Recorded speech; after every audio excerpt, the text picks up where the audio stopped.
Mellow beat.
Yo, you live, man.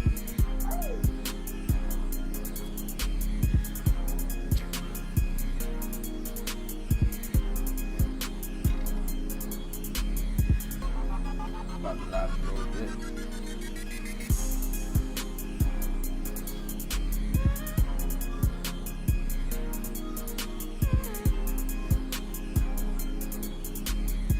Alright, let's get it on, man. Shout out to everybody that's going to be on this chat.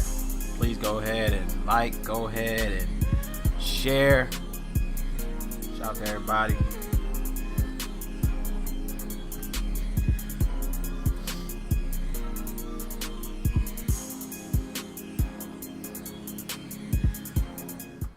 What's going on, everybody? It's Mello, you already know. We on a week 15 live stream. Can't believe it's almost over with, man, with the season. But we gotta get these plays in. You know, please like, please, you know, just let me know who's on the chat. Shout out to everybody that's gonna be on the chat. I don't really expect a lot of people to be on it, but it's all good. It's a time where I could just dive into every play for week 15 for the main slate. You know, I got time for today. So, how's everybody doing? How's everybody feeling? You know. Get right into this thing, man.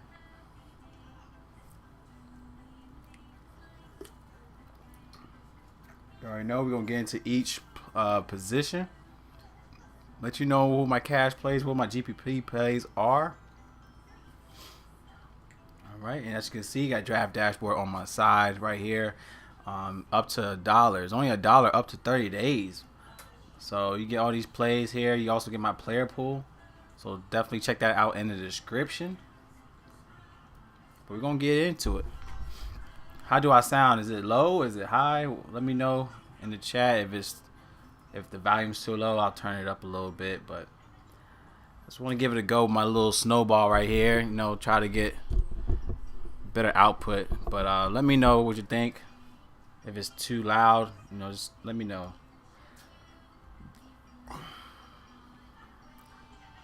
right, let's get right into these plays. Let's get into the quarterback spot. Of course, we got the top dog with Lamar Jackson. All right, Lamar Jackson doing well. Came back, man. He had 9 carries, 38 fantasy points last game. It was a hell of a game against Cleveland. As you know, if you have seen my showdown video, we did expect Lamar Jackson to ball out, and yes, he did. But he balled out just in the running game alone. 2 rushing touchdowns, 124 rushing yards. 163 passing yards. He didn't even have to throw the ball. But going against Jacksonville, this is a team where you definitely want to attack here, in which they allow 260 passing yards a game with 2.3 passing touchdowns a game. I'm not sure. We gotta look into the status with his receivers. I think Marquise Brown is out with COVID reserve. Some other guys here. Let's double check. Let me look into the injury report real quick. RotoWire.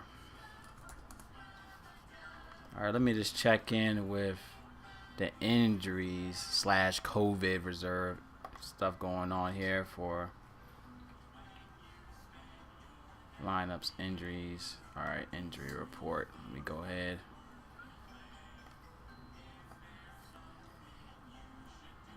All right, let me go with per position. So Baltimore, we have Miles Boykin. He's on reserve for COVID. We have Marquise Brown out for COVID.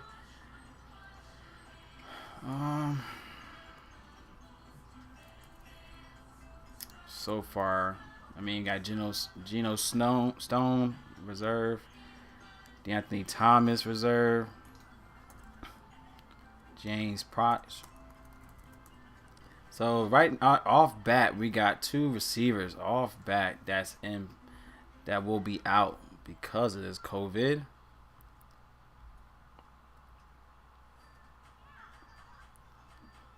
What's up, Julian? How you doing, bro? Jungle Juice. Yes, sir. Let's get it, man. How does the stream sound? Is it too loud? Is it just right? Let me know. I'm trying to step it up a little bit with my mic, so let me know how it sounds. If it's too low, let me know.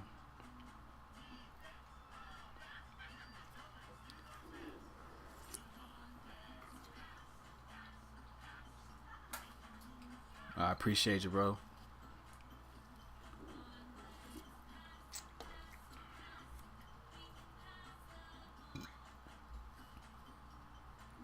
All right. Awesome. He says perfect. That's all I need to know. Appreciate you, Jew.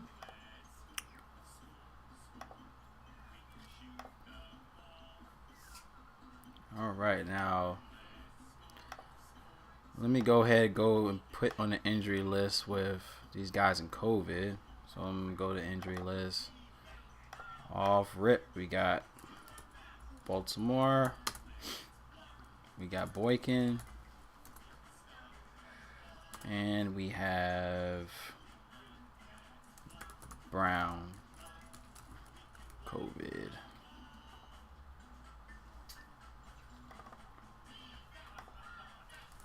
Baltimore, Boykin. Brown.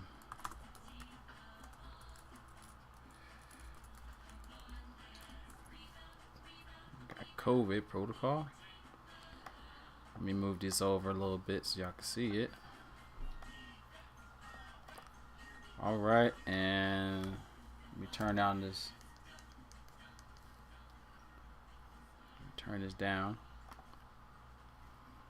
All right, but look into Lamar Jackson. Now, like I said, he's in a good spot here against Jags. You know, Jags, they do allow 31.8 fantasy points win away. So you want to look into that stat alone. I mean, he's going to have a tough time, but this guy's averaging 10.4 carries a game, 66 rushing yards a game, man. 22.8 fantasy points per game as well for the season at 7,500. Something to consider here. Now, looking into the receivers you could kind of look at. Let's see, we got some guys we can even look at here for him.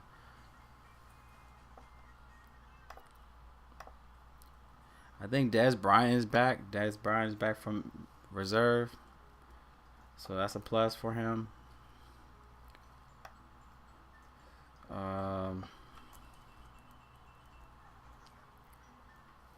Dang. I mean, Miles Boykin was actually in a good spot here, but I guess we got Devin. What was it, Duvernay? I think that's how you pronounce his name.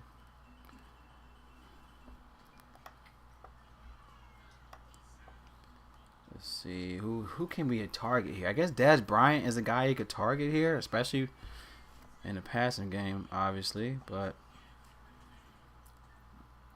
Marquise Brown, we got Willie Snead, of course, in play.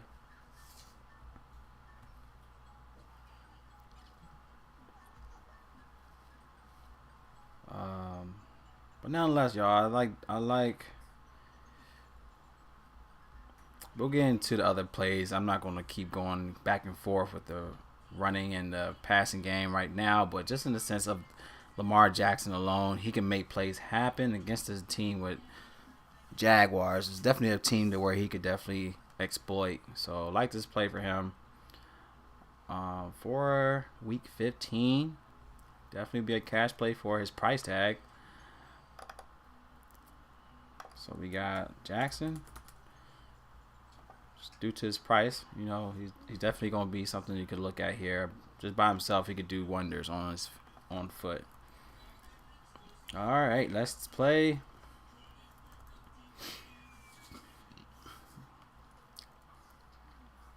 Let's see. Next play, we do have Jalen Hurts. It's good what he did against the Saints. You know, he's 5,900 for him.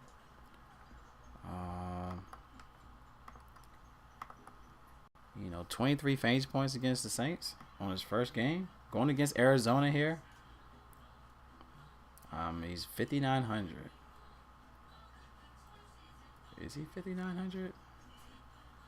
Yeah, 5,900. Let's see. Going against Arizona.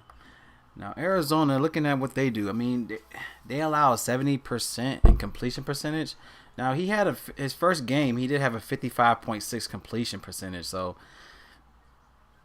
I mean, he did have 167 yards, 30 pass attempts, 106 rushing yards in this game. And that's one thing you want to look into Arizona. Now, look into Arizona. They do allow 5.8 carries to the quarterback spot. Averaging 22.3 rushing yards to the quarterback spot as well. 28.5 fantasy points allowed at home as well, y'all. So could be a great game for him, knowing that they do allow a lot to running type quarterbacks here. Let me look into Philly. Jared Goff. Just in the pass route, just a passing type quarterback. He had 27 against them in week 13. You had Russell Wilson, 20.8 against them in week 11. You had Josh Allen, 29 in week 10. Daniel Jones didn't do nothing last week. But if you're going to go this route again, like I said, this guy's real impressive on his feet. This could be a great play for him. If you want to look into Jalen Hurts. Definitely a GPP play for his price tag at 59. I think he was way cheaper last go around. Looking into his price tag last go, he was.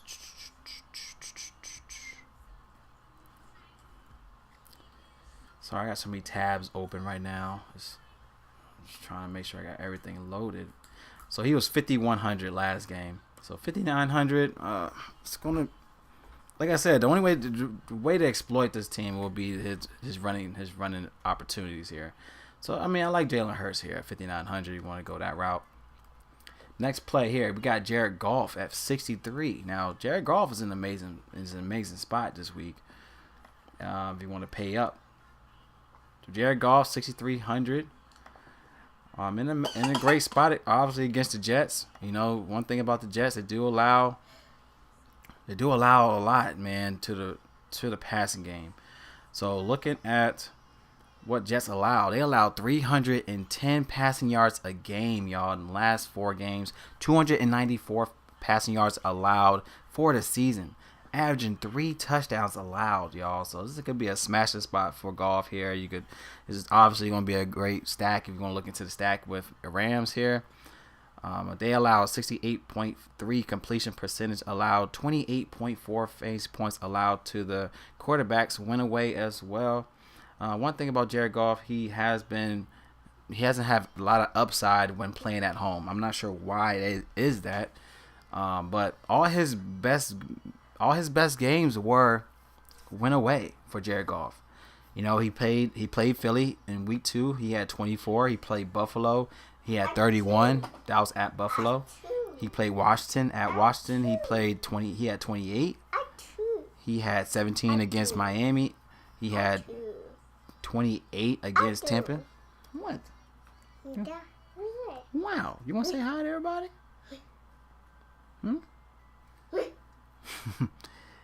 He had 28 against the Bucks. At Tampa, he had 27 against Arizona at Arizona. So it's like you said, like I'm saying, like all his upside matches were when he was away. So that could be concerning to me, the fact that all his trends of him showing upside is away. As you can see, he's only averaging 12.8 fantasy points at home this season, but 19 went away. But the thing about the Jets is it's the Jets, and this may be this is a caution spot here for Goff, but for 6,300 is something you can play here. It's not like he's 7K or whatnot. 6,300 for a guy that has a lot of opportunities, especially with his receiver core. I mean, he has so many opportunities, and then you have Cam Akers finally getting out of his, they finally giving him the ball. That's what we was wondering, if they're gonna let Cam Akers cook. And wow, I mean, this guy is a baller, y'all. So, I mean, he has a lot of options here for this team. So, Jared Goff at 6,300 is something to consider at his price tag against this horrible Jets team. All right, so let's go ahead and plug that in. 6,300 is still a great play for him. All right, so let's go ahead and put Goff in there. 6,300. All right, going. What's up, Derek? Oh, you did email me? All right, let me go into it real fast. I was waiting for your email.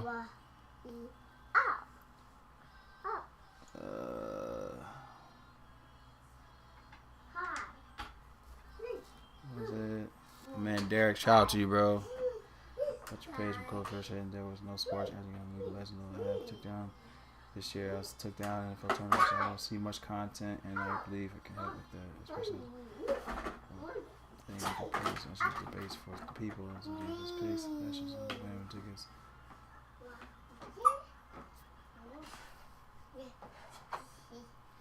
All right, Derek, yo, I definitely will hit you up, man.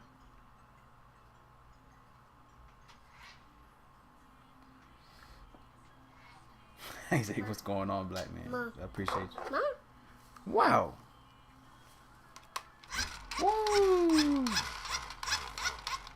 All right, Derek, I definitely reach out to you, man. I appreciate you reaching out to me, man. So much love.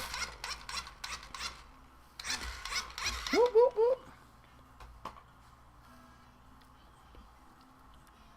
whoop.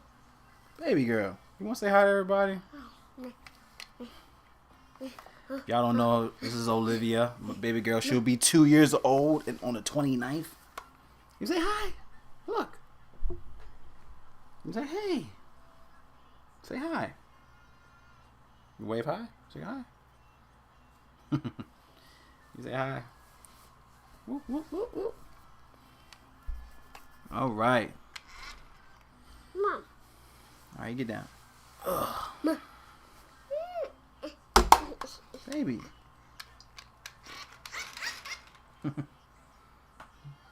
I gotta do the stream. Baby, I gotta do the stream.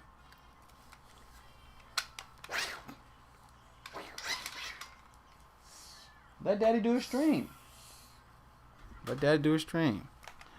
I'm doing UFC content. I will be doing that I'm gonna do it tonight and tomorrow. Usually I try to get into UFC about tomorrow because of the weigh-ins. I like to look into the weigh-ins because we got a few guys here that's gonna be doing a lot of cutting to get into the gonna be doing a lot of weight cutting. So I gotta look into the weigh-ins, and then I'll go from there from the weigh-ins, because that's gonna definitely help me out with my plays. So yeah, I'll have. I mean, if you look into my video, my playlist videos, you'll see the UFC content in there. You can definitely get that a look there. But yeah, that's how I usually do my UFCs. I like to look into the plays, but definitely at the weigh-ins is when I make my plays. All right, so let's get right back into this. I got so many tabs open. I'm trying to keep up with everything. So we got Jared Goff, good spot to look into. We do have Matthew Stafford in play, but he's questionable, obviously. I mean, that right thumb, I think, is an issue still. He's looking uncertain for Week 15. He didn't practice Wednesday. He says he has no expectation about his status for the Lions against the Titans.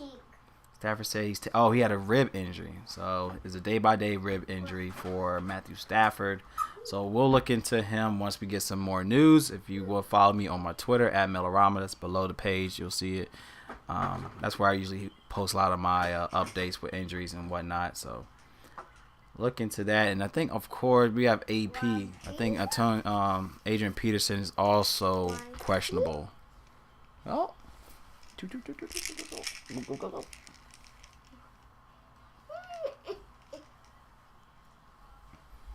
So he is questionable as well. So we got to double check with that. And we got Galladay. We got to look into him also. So let's go and put that on my injury watch list. So we got Detroit. We do have Stafford, questionable. We have AP, questionable.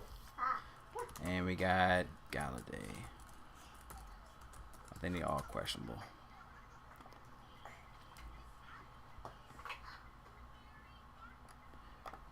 All right.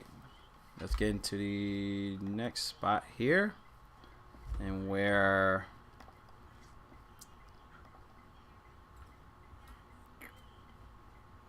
who am I looking at right now? Let's look into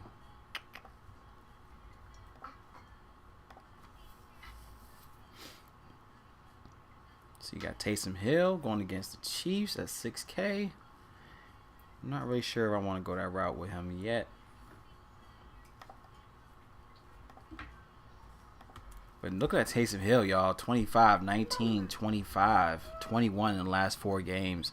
Going against the Chiefs. I mean, the Chiefs, they do allow 271 passing yards a game with 2.5 passing touchdowns so far in the last 4 games. If I'm looking at trends, is another trendy game here where he could bounce back here. This guy's been balling, y'all. I mean, averaging 208 passing yards, a touchdown a game, average. He's averaging around 35 pass attempts. I'm sorry, he's averaging around 28 pass attempts. I'm sorry about that. But he has a 71.9 completion percentage. He had 2 touchdowns. He had 2 touchdowns in the last 2 games against Atlanta and then against the Eagles last game. I mean, he's going to force him to throw the ball against the Chiefs. So that's one thing about it. So 6K for a guy where you're going to have to focus with his passing game. We have to look into other positions here, but he has a good floor. I can still see him hitting around, 20 to 25 fantasy points once again. So Chiefs is definitely going to have him throwing the ball more often. So in this play, they don't really give up rushing game to quarterbacks. Only around 3 carries, 9.5 rushing yards allowed in the last 4 games. So it's going to be a tough spot for him, but for a guy that has to throw the ball in this position against the Chiefs, for a guy that's 6K, something you could consider here with Taysom Hill. All right, let's go to another spot where we do have Tom Brady against Atlanta. All right, let's go to my draft dashboard real fast. Tom Brady's in a good spot, 6,600. I mean, like I said, it's a good spot. Atlanta's is the worst team against opposing quarterbacks for the season. They also, let's see, they are Sorry, y'all. I got so much tabs going on. I'm just trying to keep everything organized as I go along. But Atlanta, they allowed 296 passing yards a game for the season. 2 touchdowns allowed for the season with 38 pass attempts allowed. And that's the thing about Tom Brady. He's actually averaging around 38 pass attempts a game. 2.3 passing touchdowns a game for the season in 13 games. And he's actually playing way better when away. So you want to look into that narrative. He's in a good spot. He's averaging 25.7 fantasy points when away, but 21 for the season, but 25 went away. So look into his away stats. He had 22 against the Saints in week 1. He had 24 against the Broncos in week 3. He had 40 against the Raiders in week 7. He had 35 against Carolina in week 10. So it shows his upside fantasy points went away. So he's averaging 25.7 in 6 away games for this season. And he's going against you already know how it is with Atlanta. But they actually been playing a little better in the last 4 games. So like I said, they averaged 296 passing yards a game, but only 237 in the last 4 games. They only allowed 1 passing touchdown. But let me look into the matchup to see who were the quarterbacks they had to face. Because you already know Tom Brady's squad is going to be a great team to exploit them. So you got everybody, y'all. You got AB. AB's in play. You got Mike Evans in play. You got Rob Gronkowski in play. Chris Godwin's in play. Like, Tom Brady's a great spot, even if you just want to just put him as a quarterback. You don't really have to stack him if you don't want to, because you already know there's so many options for him to throw the ball. I think also Ronald Jones is out for COVID too, so you got Fournette in the mix. Fournette is a passing catching type of running back, so you got so many options. So Tom Brady could easily give you a 4 touchdown game here. So let me look into who they face. So you had Josh Herbert. He only had 16 last week. Taysom Hill had 24 against Atlanta. Twice. He had 24 and 25 the last 2 times Taysom Hill faced Atlanta. You even had freaking Drew Lock. Drew Lock had 33 against them in week 9. So it shows that Tom Brady has a high ceiling here. Even if Drew Lock could give you 33, what can Tom Brady do? So good spot to look into. I don't really see him focusing on the run game as much. So Tom Brady already knows it's going to be a pass type of matchup for him against Atlanta. So 6,600 for Tom Brady is definitely in play here. So let's go ahead and plug him in. I still think he's a good cash play. 6,600, but you see a good floor play for him. Let me go to my position plays. Let me type that in real fast. We got TB in the place to be. All right. So if you haven't done so already, please go ahead and like the video. Please share it. I appreciate everyone's support as well. I do have the enabled DVR, so if you want to pause the stream, you can. You could. It does all that for you, so you don't have to be on the stream all day. I don't expect nobody to. I just like to have this time to give you my plays for this week, and you can do what you please with it. All right. Let's look into the injury list. I want to also put that down for Tampa Bay. They got Jones. He's out for COVID.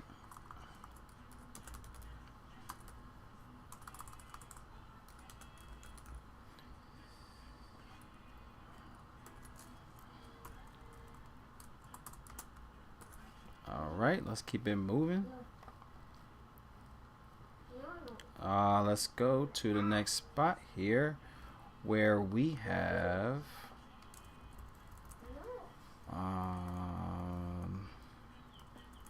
we got Nick Mullins. I'm not really sure if I want to go Nick Mullins here. Obviously, he's a good spot for him and Brandon Ayuk. So if you want to pair them 2 guys together, but don't really see much upside here for him against Dallas. I just really like the more of a Brandon Ayuk here for the receiver side of things, but not more so for the quarterback with him. We got Phillip Rivers.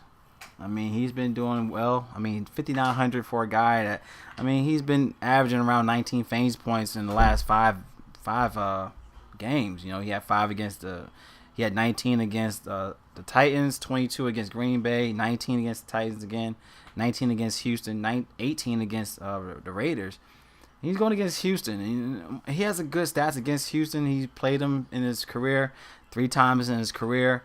He had 21 in 2016, 24 and 19 last year, and then he had 19 against them this year. So that was week 13. And Houston's been giving up a lot to the quarterback so far. In the last 4 games, they given up 303 passing yards a game. We saw what Mitch Trubisky was able to do against them, which was embarrassing what Houston allowed. But they allowed 1.8 passing touchdowns, 37.5 pass attempts a game, a 70 completion percentage to quarterbacks. Like, they've been giving up a lot lately, you know. And Phillip Rivers has actually been averaging around 34.9 pass attempts for the season, so it's another good spot for him to consider. They're averaging a 20.9 fantasy points allowed for the season to quarterbacks, but they actually haven't been giving up much when they were away. They only been allowing 18.2. So let me look at that matchup and see who've been facing. Like I said, Mr. Trubisky, he had almost 25 fantasy points last week. Cam Newton had 22. I mean, Baker Mayfield didn't do well, and Matt Stafford didn't do well in the last 5 games. So, and it's a good spot for Phillip Rivers. Like, we saw T.Y. Hilton finally, you know, getting back to his old self. You got Zach Pascal, you got Pittman in play, you have Jonathan Taylor in play. You got all these guys that can definitely help him out here. So, and we know how. And then you got Nakeem Hines, that is also a pass catching running back. So he has the help. 5,900 for a guy that could give you that 20 plus here against the Houston squad.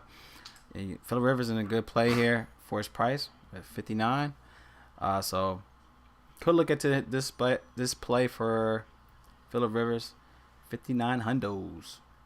All right, so let's go ahead and put him in. I'll put him GPP. I mean, just for his price tag, it's definitely gonna help out. Phillip Rivers.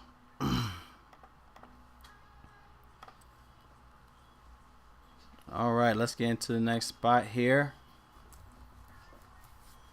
But let's see, Phillip Rivers, he didn't practice, so Phillip Rivers is questionable. So let's go ahead and plug that in. He didn't practice today. Was it today or yesterday? He didn't practice yesterday. So we got to double check with Phillip Rivers here. Let me go ahead and put him down as a questionable spot in the injury. All right, let's go ahead and put him in there. Let me type it in. Phillip Rivers is questionable. Okay, let me go put him down for the injury list. Indianapolis, Rivers, questionable. Where's he more likely should play? So hopefully he plays. All right, let's look into the next spot for quarterback. So you got Matt Ryan, 5,400 for Matt Ryan. He's getting cheaper and cheaper by the week. He was 63 against New Orleans, and then he just had a bombshell. He only had 7 fantasy points. Then he's 5,900 against the Raiders, only gave you 15, and then he was 5,600 in week 13. He only gave you 14, and then played the Chargers last week. He only gave you 10 fantasy points. But he's in the good. I mean, he's gonna be forced to throw the ball here. Matt Ryan's. This is too low for Matt Ryan. But it just shows because of what he's been doing lately. So, obviously, that's in consideration. But 5,400, who expected 5,400 for Matt Ryan? I know I had. I ain't never thought he'll get that low. Matt Ryan.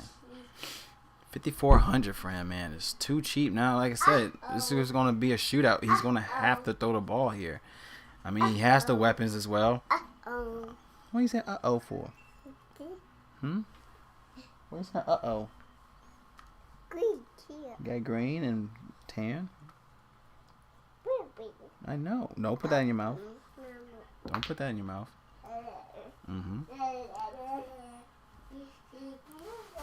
But looking at, Matt Ryan, y'all. 5,400 for Matt Ryan that could easily ball out here. He's gonna have to throw the ball. And looking at what he did last year, he hasn't done well last year at all against Tampa. He had 19 and 10 in the last 2 games. But 2018, he had 30, 33. 2017, 20, 15. 2016, 27, 32.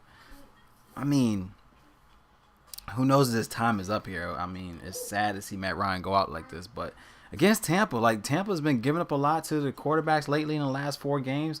They allowed 302.8 passing yards a game, 2.3 passing touchdowns a game, around 41 pass attempts. He's averaging 38 pass attempts a game, around 72.7 completion percentage allowed.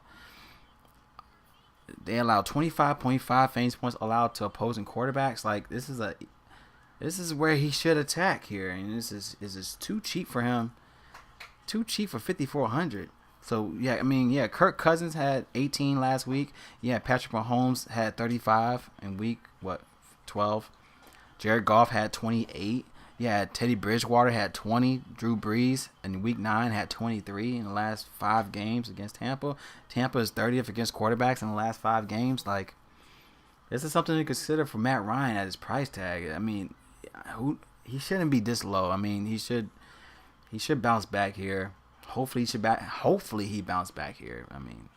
You hope that, but this is a game where if you're looking at the game script, he has to throw the ball here. So Matt Ryan to me is a GPP play. He will be low owned. Because the fact of his he hasn't been progressing. He's been declining lately in the last 4 games. But like I said, in week 6 he had 35 against Minnesota. He had 22 against Detroit. He had 19 against Carolina, 23 against the Broncos. So. And then he had that 4-week slump, So hopefully he'll bounce back here in this match against Tampa. I think he's gonna be low on 5,400 for Matt Ryan, to where the game script is to throw the ball. So, like Mike Ryan here, everyone go GPP. He's definitely gonna be low on. He has a ceiling here. He has the weapons. We'll look more into it with their receiver core. Once we get to the receivers, we'll look into that. But right now, what I see here is he has to throw the ball. And Tampa has been giving up a lot lately. So let's go ahead and put him in here for GPP is Matt Ryan. Matty Ice. All right. Let's get going here. Go to a next position, and where we have Ryan Tannehill. Do like this play for Ryan Tannehill against Detroit. Detroit does average better numbers when playing away. They only allowing 17.2 fantasy points when away, but this is a great spot for Tennessee here. It's also another little trend play. If you want to look at the uptrend for Ryan, he had 16 against the Jags when they played at home, and I was concerned about that when I was talking about him last week. But I just feel like Jaguars is a great team playing at home, but he's going against Detroit that actually plays better when away. So he's in another play where hopefully he can bounce back here.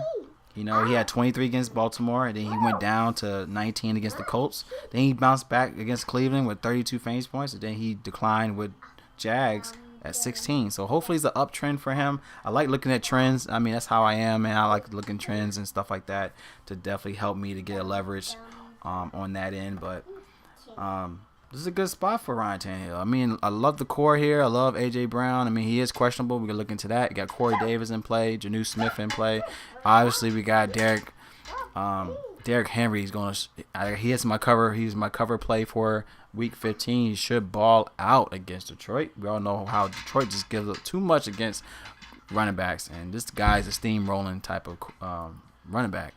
But Ryan Tannehill, going against Detroit, they allow 283 passing yards a game, 2.3 passing touchdowns a game in the last 4 games, with a 73.8 completion percentage to quarterbacks. That shows he's in an easy play here. They allow 23.4 fantasy points a game for the season. So I'm going to look up Tennessee, see the matchup. We got Aaron Rodgers last week against Detroit. We saw him. It was a great game, man. Green Bay, that was a great game last week where Rodgers had 3 touchdowns. He even had 1 rushing touchdown.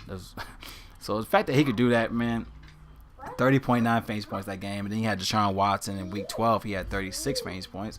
But, of course, Mr. Trubisky in week 13 only had 14. P.J. Walker, when he was playing, when Bridgewater was out, he had 12 fantasy points. And he had Alex Smith when he had 19, in which we know about Alex Smith. We know that he don't really have a ceiling play for him. So Alex Smith at 19 fantasy points is really what he can give you. So not really worried about that. But Ryan Tannehill with his squad, definitely a great little target.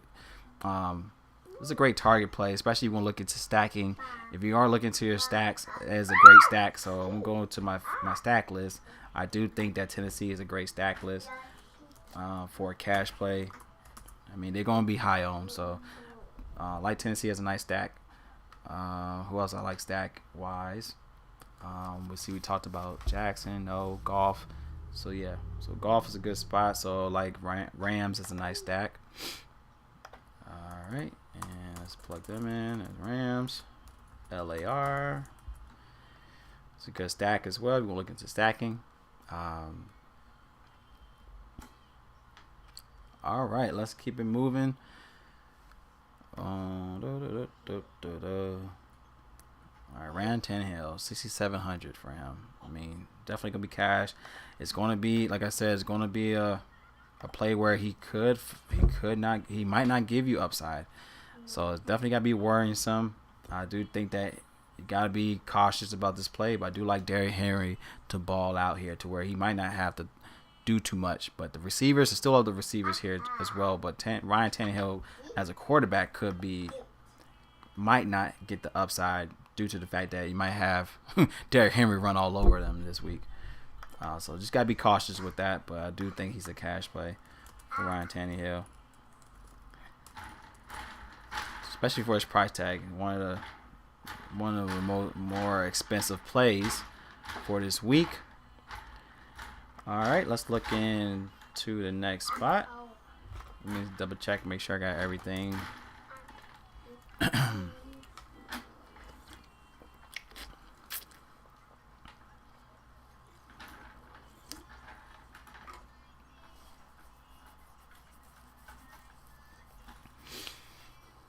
All right, we got $6,100 for Kirk Cousins. Do I really want to play him against the Bears? I mean, the Bears have been leaking out fantasy points to quarterbacks lately. You know, they've been allowing 281 passing yards in the last 4 games, 2.5 passing touchdowns allowed in the last 4. But just in comparison, Chicago's averaging 1.5 passing touchdowns for the season. But as you can see, in the last 4, they're giving up 2.5. Around 68.6 completion percentage, 22.7 fantasy points allowed for the season. In the last 4 games. And in comparison, they've been allowing only 17.9 for the season. So this Bears squad has definitely been leaking out fantasy points lately. They got to get themselves back in the mix. But Kirk Cousins is one of those guys where he's real inconsistent. I mean, he had that little slump to where he had 10 against Green Bay, 21 against the Lions, 19 against the Bears in week 10, and then he just cruising. He had 27 against Dallas, 30 against Carolina, 26 against the Jags, and then he had 18 against Tampa, where he should have had a great game against Tampa. If you want to throw the ball, you have to throw the ball. So the fact that he actually, fell under pressure in that matchup, he only had 14 points that game for them. And then he's going against Chicago again. And in Chicago, last go around, he had 2 touchdowns, 1 interception, 292 yards that game, 36 pass attempts. So 6,100 is, to me, is a great. I mean, he was 5,300 in the game where he played Bears in week 10, but now he's 61. Do you really want to pay up 61 when he only had 19 fantasy points last game and he was cheaper? He was only 5.3. I don't know if I want to go that route. It's definitely going to be a play where it's really iffy on them, and the price tag is up. So, don't really think I really want to pay up for Kirk Cousins. He likes to disappoint people, man. And I don't know. I don't know if I want to pay up that price when he was only 5,300 last time he played the Bears. But the Bears have been leaking up points. But we'll double check once we get into more plays for the receiver course. I'm going to look into the matchup for the receivers and see if that could help them here. Because if the receivers have a better matchup, then that obviously going to help out Kirk Cousins in this spot. So we'll look into that. All right. All right, let's look into the next spot here. If I want to look into... Do I want to look into Mr. Trubisky against the Vikings? I don't know. Mr. Trubisky is really iffy. I mean, he's finally getting back his... he had 22 against Green Bay when he got the call. 14 against Detroit, and then he bounced back against Houston with 25 fantasy points. Going against the Minnesota Vikings, in which Minnesota's actually been playing way better lately. Minnesota, they were giving up 265 passing yards for the season, but in the last 4 games, they're only giving up 236, which is a little bit less. And they allowed 2 touchdowns for the season, but 1.8 in the last 4. What else? They've only been allowing 17 fantasy points to the quarterbacks in the last 4 games, because Mr. Trubisky is iffy too, but he's actually been playing better. Coming back out, just trying to claim his throne. 5,500 for Mr. Trubisky, where you see the upside. He had 22 against Green Bay, 25 against Texans, and now you're going against the Vikings squad, where I don't know. I think you have to look into the pass attack here for the Bears. We'll look into see if David Montgomery is a play. We'll double check that, but right now, just looking into the quarterbacks. Just looking to the quarterback side, I don't really see them running the ball. So I'm looking at the last 5. So Minnesota played Tom Brady. So Minnesota Minnesota's defense had Tom Brady last week. He only had 15 fantasy points. He did have 2 touchdowns, but that's not enough for this price. He had Mike Glennon, who's that's Glennon. There's nobody special, so he only had 15. You had Andy Dalton that had 20. You had Nick Foles. That's week 10. So the last 5 don't really do justice for Minnesota here. So Mr. Trubisky could be a play here. Be careful. Be careful. Be careful. Calm down. Be careful. Be careful. Be careful. You just gotta be careful. Calm down. You're a big girl. Calm down. Wipe your tears. You fell on your car. You're a big girl. Don't cry. Big girls don't cry, right? Take them tears away. Big girls don't cry. Okay? Big girls don't cry. Alright, so let's look into this a little bit for Mitch, man. Is he a play? I'm looking to draft dashboard real fast with his price. He's only 5,500. Fish, good job. That's a fish. Good job. Mr. Trubisky, Mitchy. He's a play, y'all. I ain't gonna lie. He is a play. 5,500. He has the potential to do well. So let me go ahead and put him as a GPP play. I think Mitch is a GPP play. So let me just throw him in there in the mix. He's going to be low on Mitch Trubisky. Nick Trubisky.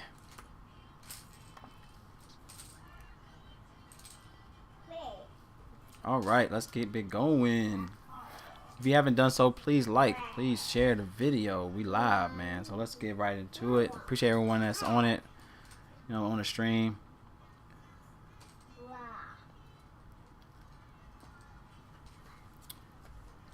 All right, let's keep it rolling though.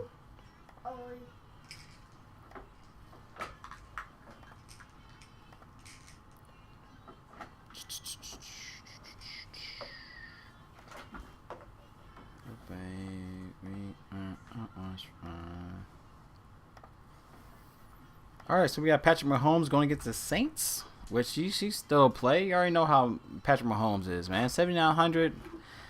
I mean, he finally declined lately. He was 8K in the last five, 6 games. So finally getting down to 7K again. I guess going against the Saints. The Saints hasn't been giving up much against quarterbacks lately. I mean, that's the thing about the Saints. The defense been playing way better lately. They only been allowing 168 passing yards a game, only 0.5 passing touchdowns a game.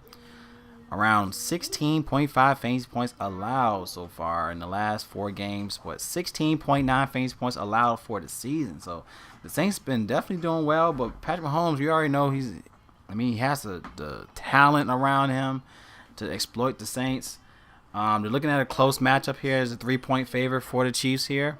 They're looking at a 27.3 implied team total for the Chiefs here, in which he's averaging 33.1 fantasy points in 3 close games. So that's something to consider here. I'll say he played Tampa, when he played Tampa, that was a great shootout game where he had 35 fantasy points with 3 touchdowns, and then they won by 3 that game. Then they played Carolina where they won by 2 against Carolina in week 9. He had 34 fantasy points. He had 26 against the Raiders where they won by 4 points. So he had 26 fantasy points. And then he faced Baltimore where he had 43 fantasy points, 4 touchdowns in week 3. He played the Chargers in week 2 where they won by 3 points. And he had 30 fantasy points. So like I said, the games where they're predicting a close matchup, a close game, he's definitely been paying his price tag, which obviously that's the reason why they priced him at 8K range. So going to 7,900 is still a good spot here, knowing that he has a team around him to pay up his price. So Patrick Mahomes, good spot to consider here. You want to look for cash for Patrick Mahomes, 7,900, definitely cash. So. All right, let's keep it rolling there. So let's go ahead and let me type them in there real fast. Position plays. We got Mahomes. All right, we gotta go to. I want to look at Kyler Murray. I want to see what he looking like real fast. Wasn't really talking about him, so let's go to. Olivia, leave that alone. Leave that alone. So Kyler Murray going against the Eagles, where the Eagles, they give up 255 passing yards, 1.5 passing touchdowns a game. Kyler Murray at 7K. He hasn't been doing well in the last 4 games. He only had 20 against Seattle. And we already know Seattle gives up a lot to the position. But he only had 20 that game. He had 9 against the Patriots, which is a tough defense. He had 18 against the Rams, which usually division games is also a situation when they play division games. He only had 18 there. Then he played the Giants, where the Giants been playing good ball too. So Giants is 18. So Philly has actually been a team also that's been doing good in defense, to where I don't know if he's going to pay up that price tag. They're only allowing 16.7 fantasy points allowed in the last 4, 19 fantasy points allowed for the season. So he's in a tougher matchup against the Eagles as well. So we'll double check on that, but I'm not really sold on Kyler Murray here. We also got to look at the injury news also for the team. So let's go ahead. I'm done with quarterbacks. Let me know who's your favorite quarterback for the week. You can also put that down on the live stream. Who's your favorite quarterback for this week? And just give me another minute. Just give me a minute, and then we're going to the running backs. All right? All right, let me shut this real fast.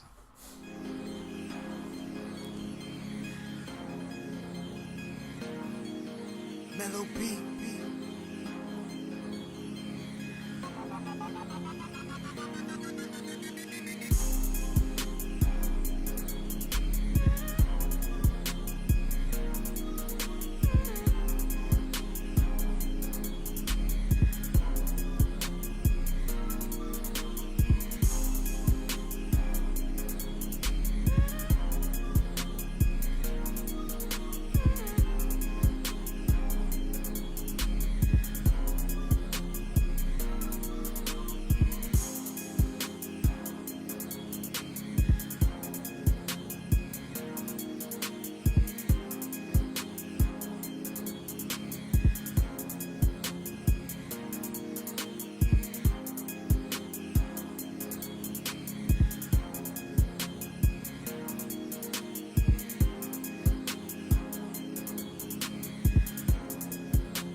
All right, now let's get right back into this. All right.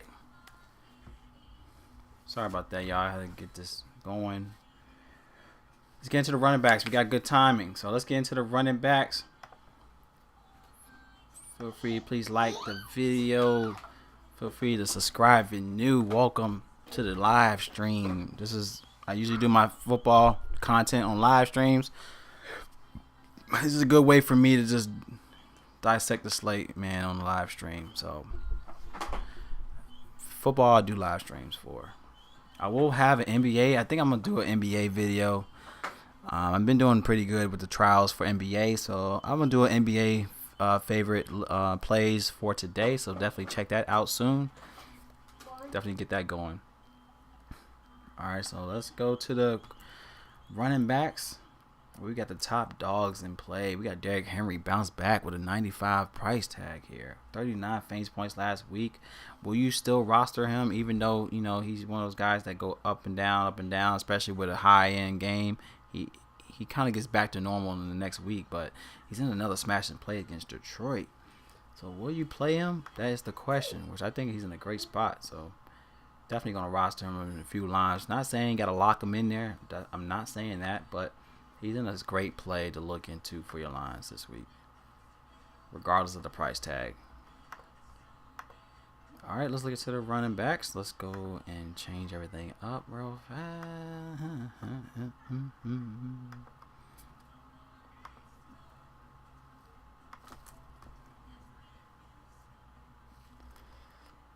Derrick Henry, all right, 9,500 for him.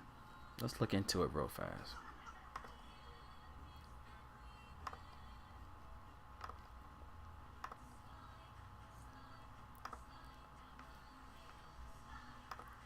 All right, Derrick Henry going against Detroit. Detroit allows 112 rushing yards a game, 24 carries allowed with,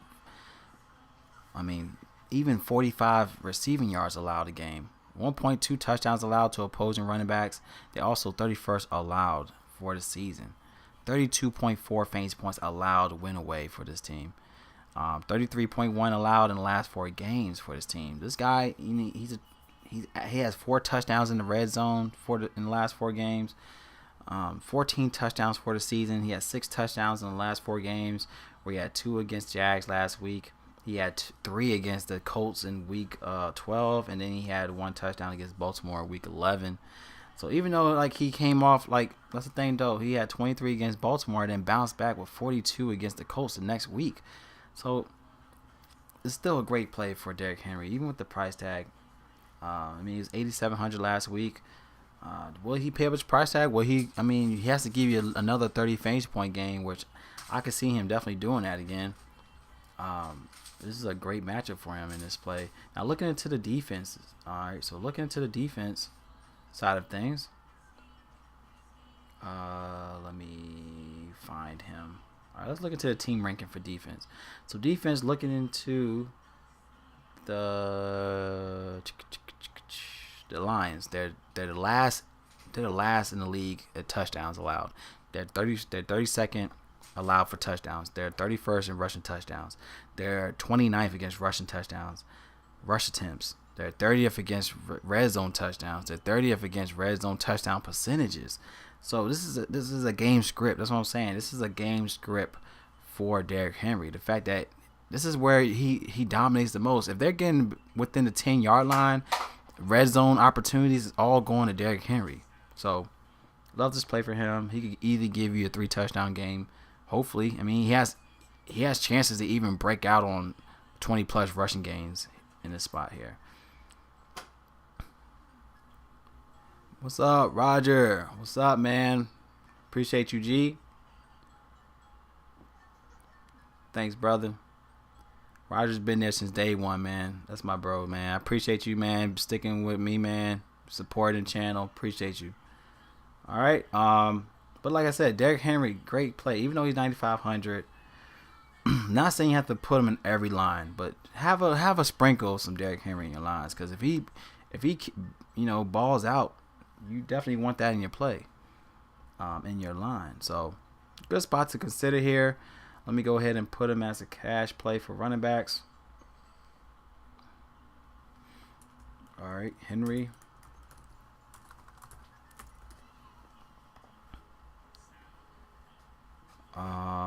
Let's keep it going. But like I said, love this play for him. Here's a game script for him here to look into for your lines. Let's keep it moving. All right, next play where we got Indianapolis Colts. Love some I keep saying Donovan Taylor. I don't know why I keep saying Donovan. Jonathan Taylor, 7,200. Now he went to a big boost in price, y'all. Like, loved him last week. Had him in my lines last week, even in week 13 against Houston. I had Jonathan Taylor in both plays, 5,700, 58 in the next week. That was too cheap for what he can do. Now they priced him at 7,200, y'all. Man, do I want to pay up for that price? You know, like. They be like, yo, if you want to play him again, you're going to have to pay for it, you know. $7,200 for Jonathan Taylor. But the thing is that we are finally seeing that they're giving him the ball. Like, it was either him, you know, you have the issue with Wilkins. You have the problem with Nyheim Hines, too. So, you know, that was iffy. And Nyheim Hines is still cheap. Nyheim Hines is $5,400. He was $5,200 last week, and where I was kind of going that route with him, too. But that's the thing about Houston. Houston's one of those teams where you might want to look at Nyheim Hines at 54 because he is that type of running back that does get touches in pass attempts. So Nyheim Hines is averaging 5.3 targets a game. He had 4 targets last week. He was 4 for 4 last week. He had 3 for 3 against Houston. He had 8 for 10 against the Titans in week 12. So Nyheim Hines, I mean, he's averaging 5.3 targets a game. For the last 4 games, about 4.5 receptions. He's getting about 7 carries a game, which is not affecting Jonathan Taylor with the running game, which is okay. That's the thing about Jonathan Taylor. It's like it reminds me with like Damian Harris and James White type situations. Like James White is there, but he's more of a pass catching type of running back to where it's still not affecting his carries, you know. But Jonathan Taylor in the last 2, he had 20 carries last week, 13 in week 13 against Houston. So it's good to see him getting the carries. But I'm looking at the game script here against Houston, you know. But Houston is allowing 100 running yards a game. But they do allow 7 receptions a game, 67 receiving yards a game. And that's what concerns me about Jonathan Taylor because he's not a pass catching running back. That's where Nyheim Hines come in play.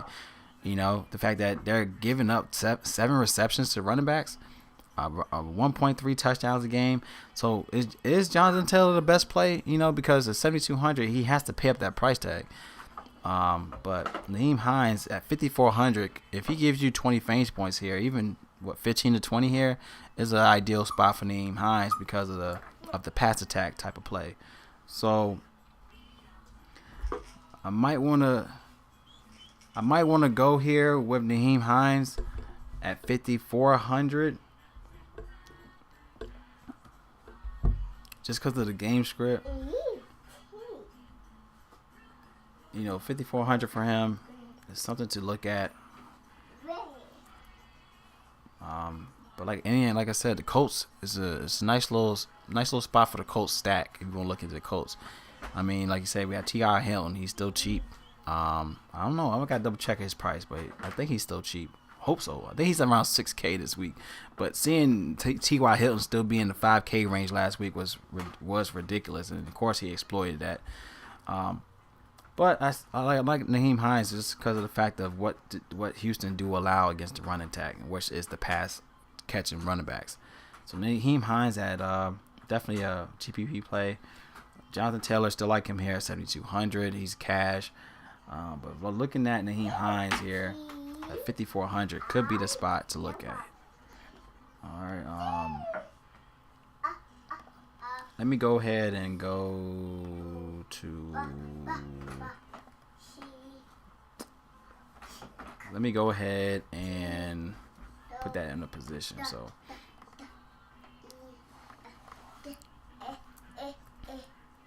GPP, I said Hines. Cash, I say Taylor.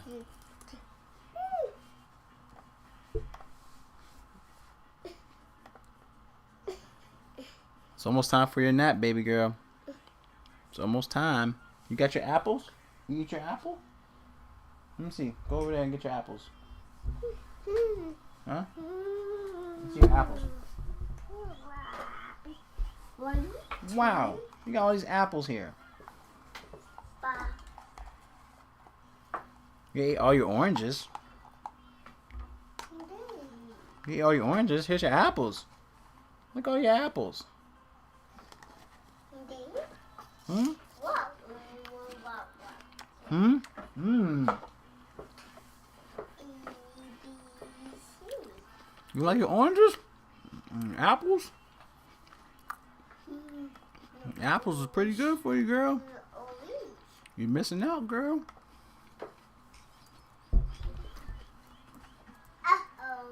All right, let's get into the next play. We got the 49ers, man. Against the Cowboys, man. We already know about the Cowboys. They allow a lot to the running game, y'all. Now we got Mostert in play. He's questionable. 5,800. He didn't practice Wednesday. He had an ankle injury. We got to double check here. I mean, he missed 4 games this season due to that high ankle sprain. So, I mean, I guess he's dealing with that again. So, we got to double check with Mostert. But if he doesn't play, I love Jeff Wilson to look into for your lines here. Even you got Jusisic, I think how you pronounce his name. My man, Kyle. Got 4K. That's one thing about the Niners, man. They use all type of weapons to try to... They use all type of weapons here. So, but looking at Jeff Wilson, I mean, McKinnon he didn't have any. I think he was out too. Was he out? McKinnon was out last week, and where Jeff Wilson balled out. I gotta look at Wilson. I think is Wilson 5'1". We got McKinnon. McKinnon is only 4K. So for guy whereas McKinnon is the next spot in line, in my opinion. I think he is for the Niners. Got to double check here, but 4K for McKinnon. Let me type it in real fast. I got to double check this play. Find McKinnon. Is McKinnon? Is he? He's not popping up. So is he hurt? I got to dissect this. The Niners is a tough team to dissect. They just like to use all type of running backs. I got to look at the stats with McKinnon. Is he still? So McKinnon did not receive an offensive snap in Sunday's loss to Washington.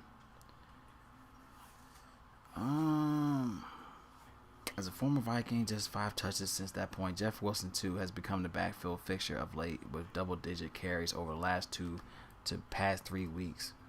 So, is they not utilizing McKinnon as much? I don't really know. This is iffy, but like I said, Dallas is a team to exploit. They allow 147 rushing yards a game, 27 attempts a game with 6 receptions allowed a game, 35 receiving yards a game. 1.3 touchdowns a game, 33.2 fantasy points allowed a game, 29.3 when at home. This is a tough one to go with because Jeff Wilson, he did play when Mostert was out. He had 11 carries, 3 targets, 1 touchdown. He's 5,100 though. But he was 4K last week. Thank you. Eat your apples. So Jeff Wilson, this is a tough one to analyze right now. Mostert, I got to type him in my injury watch list, but let me go put Mostert in there. We got a lot of guys that's out right now. Or questionable right now. So we got Mostert. He is questionable. But like I said, Mostert's playing. I love Mostert here, but definitely want to look at maybe Jeff Wilson. I don't really know about Jeff Wilson. I like McKinnon better, but it's like they're not utilizing him. He didn't get the snap. He didn't get no snaps last week, which is iffy. I'm not sure why that happened. It's sad to see for my Niners, man. As you can see, I'm a Niners boy. You can see all this stuff. You see everything, y'all. Y'all see why. Y'all see it.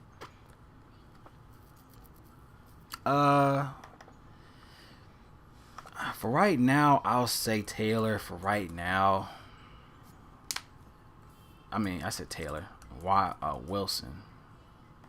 for right now. I mean, I'm not really on it as of late, but just for right now, not really sure what Monster will do, but I definitely love him if he's playing this week because he will ball out on Dallas.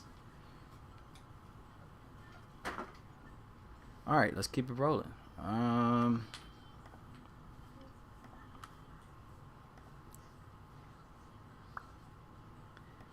Live stream. Let me keep it moving. Let's go to the next projection play.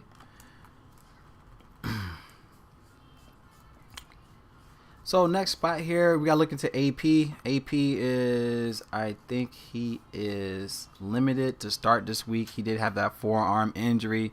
Like I said, he is questionable. He was a limited participant in Wednesday's practice yesterday.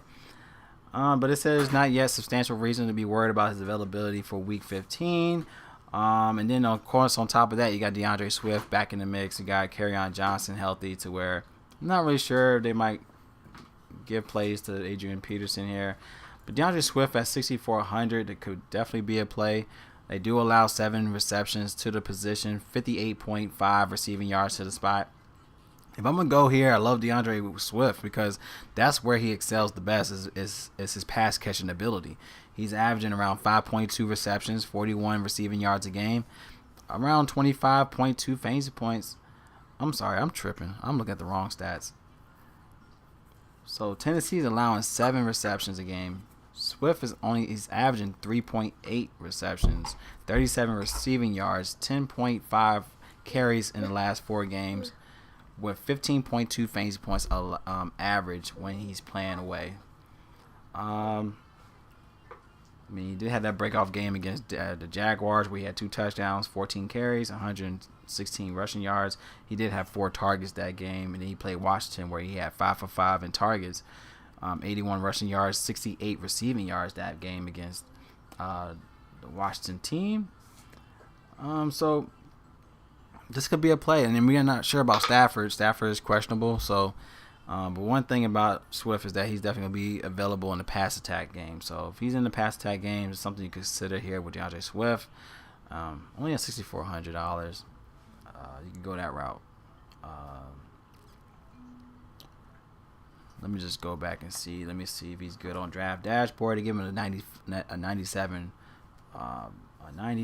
in Draft Dashboard ranking. He did have 5 targets last week with 15 fantasy points and 7 carries last week. So that's that.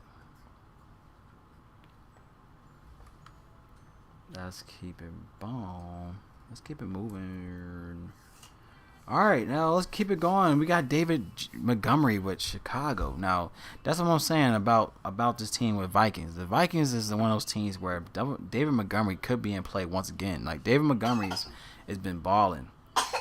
You know, I mean, he's 7K. He's giving you Derrick Henry numbers. He's giving you Dalvin Cook numbers. You know, he's only 7K. He had 28, 27, and 28 in the last 3 games. 4 targets, 4.6 targets average for the season. 14.2 carries average for the season. I mean, David Montgomery is in play, y'all. I mean, they see that this is what's helping them win games is with David Montgomery. I mean, even the fact that having that 80 yard touchdown in the first play of the game last week was. Who saw that coming, you know? But that's Houston. You know, Houston, I mean, he had 11 carries against Houston, but he had 4 targets last week. He's going against that's the thing about Minnesota. You have to attack them by the run game, which they are allowing 111 rushing yards a game to the position. 23 attempts a game with 26.1 fantasy points allowed when at home for the season. So, David Montgomery once again in play. He had 20 fantasy points last year at Minnesota, where he had 23 carries, 113 yards, 1 touchdown in that game.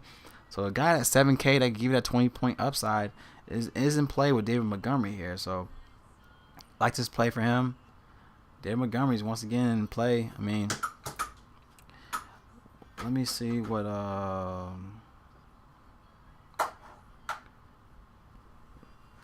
let me see how many games they won with him scoring that much.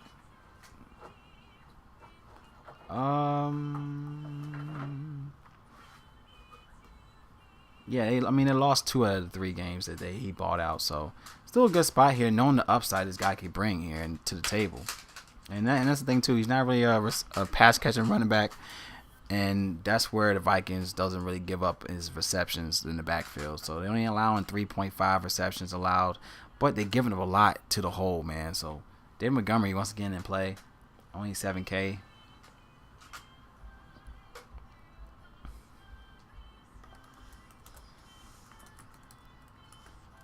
Montgomery. All right, let's keep it moving. And where we have Zeke. If you want to go Zeke at 6,100, is he going to still be? I mean, he's definitely been embarrassing. I mean, even to the franchise, the way they paid this much money to a guy that just doesn't care. It just seems like he just hey, yeah, we get. But he's questionable. He didn't practice Wednesday, so if you want to look at Zeke, he is questionable. So if he is out, you got Tony Pollard that's in play. I mean, Tony Pollard is only 5,200, which to me that's expensive for a guy that's hasn't been playing as much. I mean, he had 53 last week. He was 5,300 last week, where he had 11 carries, a touchdown, 2 targets, 2 receptions, 77 yards, and kick return yards. For a guy 5,200 for a guy in the backfield, I mean, he should be 4K in my opinion. But if he's out, he's in play. If he's out, 5,200 for a guy if Zeke is out. But he is questionable in this matchup. So we'll double check on that as well. So I'm going to put that on the injury list for Zeke Elliott.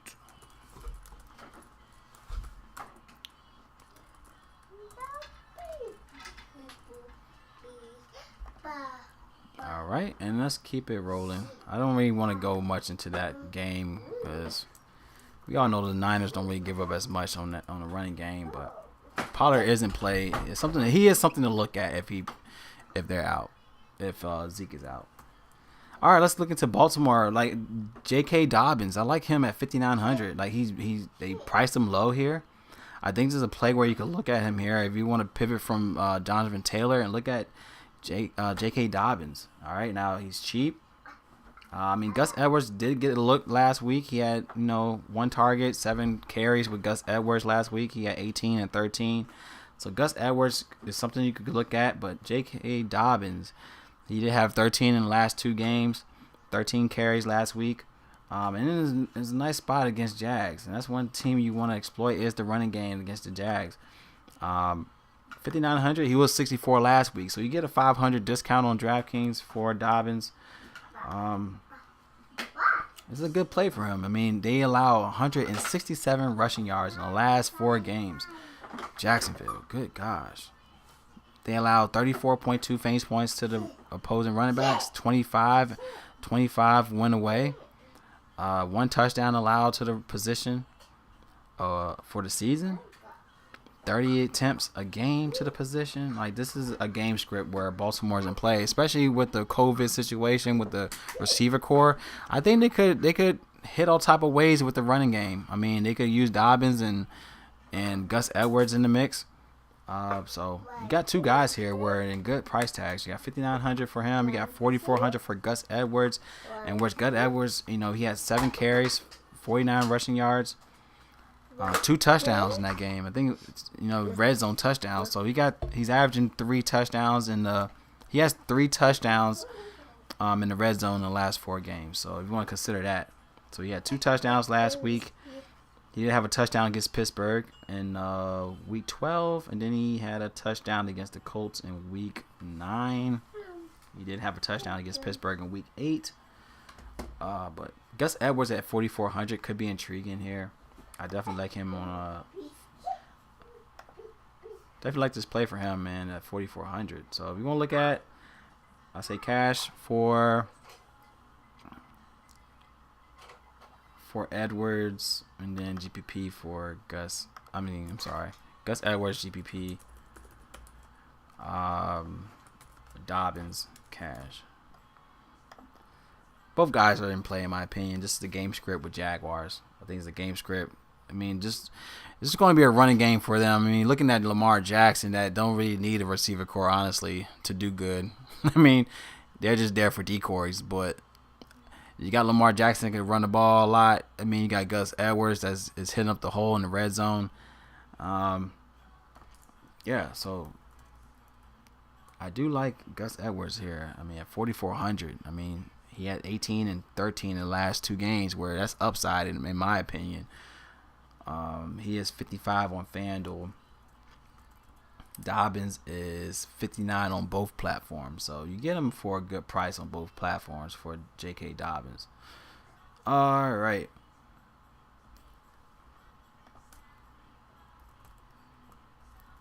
Okay, now we got Kenyon Drake at 55 going against the Philly Eagles.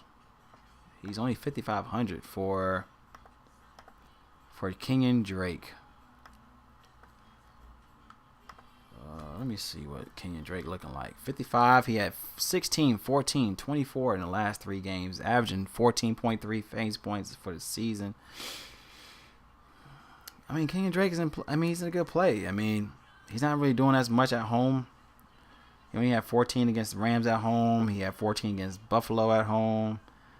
A lot of his upside games went away. He had 31 against he had 31 fantasy points against Dallas in Week 6 away. He had 16 against Seattle away. He had 24 against the Patriots away. 16 against Giants last week away. So if you're going to look into that stat alone, I mean, he's not really giving you upside at home. But Philly is allowing 101.8 rushing yards a game. 1 touchdown allowed for the season a game. I mean, it's another spot for Kenyon Drake here. If you're going to look into this play at 5,500, I mean, he needs to give you at least 15 fantasy points to pay up that. I mean, just to be an upside play here. He has 5 touchdowns in the last 4 games in the red zone. So if you want to look at him for red zone opportunities, it's definitely in play because he has a touchdown every game in the last 4. He had a touchdown against Seattle. He had 2 touchdowns against the Patriots, a touchdown against the Rams, a touchdown against the Giants. So Kenyon Drake at 5,500 is in play.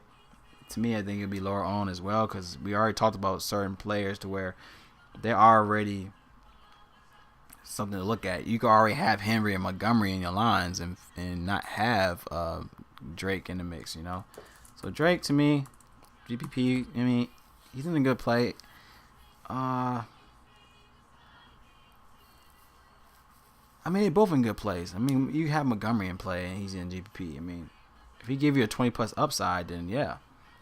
But Drake at 5,500 is something to look at for value. But who knows? I mean, he could hit you with 2 touchdowns in the red zone, you know? And looking at Philly, let's see. Let me look at Philly's red zone touchdowns allowed. Let me see what they looking like. Philly is 26 against red zone opportunities, red zone touchdown percentage. So if you want to target them, that's the way to target them is in the red zone in the rushing game. So keep that in mind. All right, let's keep it rolling now.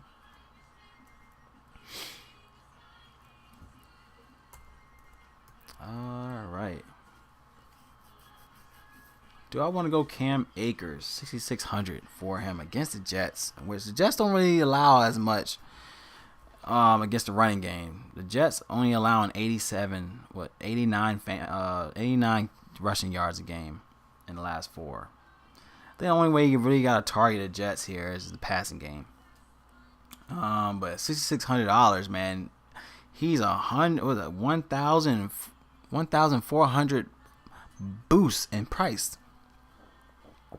I like Cam Akers at 4,500. I like him at 5,200. But 6,600 for Cam Akers is, woo. I think, and on top of that, I think people are gonna play him just because you hear the word Jets. You think just plug him in. But I'm not sure about Cam Akers at 6,600. I might just fade that play for Cam Akers at that price. I don't want to pay that price for him like that. Yeah, I might leave it alone. I'm more likely going to leave that alone with Cam Akers here, y'all.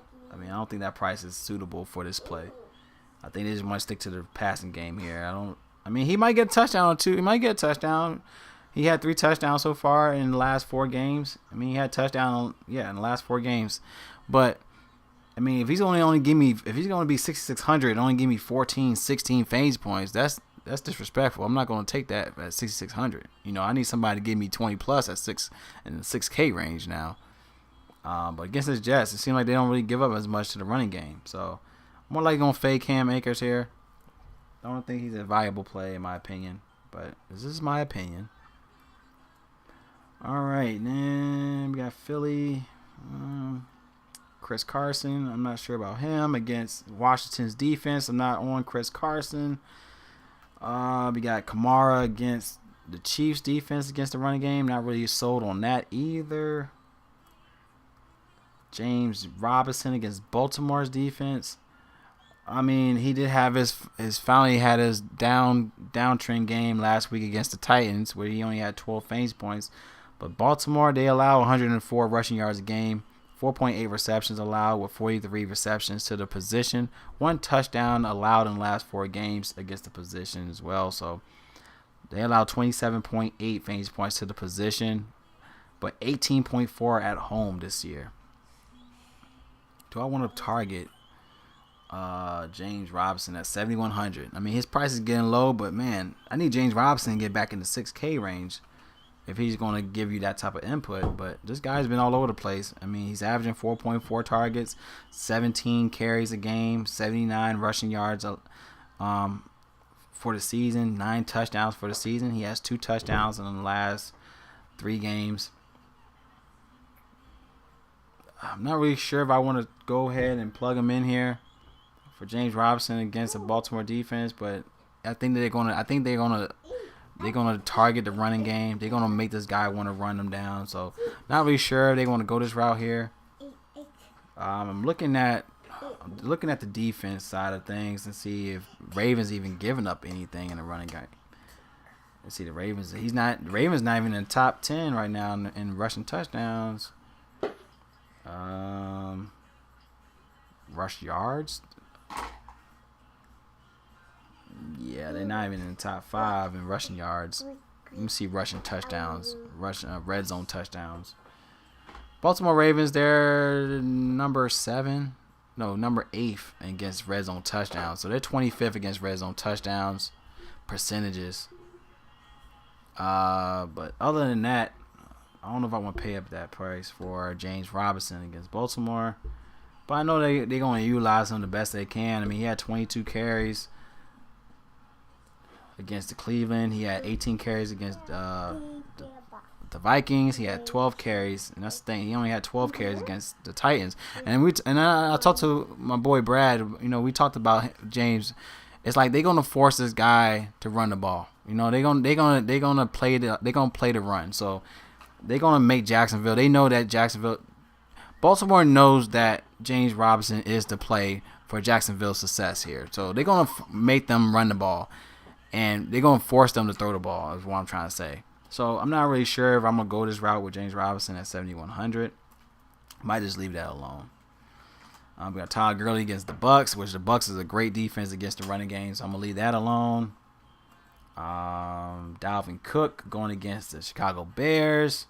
I mean, he's 9K. I mean, he's been doing okay. You know, he's a good pivot. If you want to pivot from Henry, I always said right now this season's always been Henry versus Cook. Who's the guy you're going to play this week? You know, and I mean, even in bad matchups against the Bucs, he had 22 fantasy points. You know, 22 carries, 102 rushing yards, touchdown. He played Jacksonville. He had 32 carries. He didn't have a touchdown. If he had a touchdown against Jags, he definitely would have been great upside in that game if he had a touchdown. But this guy is giving you 20 plus fantasy points. So Dalvin Cook, if you want to look at this for cash, there's still a good spot here. If you want to look at him here. That's all I really see with Cook. I mean, he's an obvious play here. I mean, he's an obvious play. But I mean, his success against the Bears hasn't been much. I mean, in the past 4 games and 2 seasons, he's not giving you 20 fantasy points.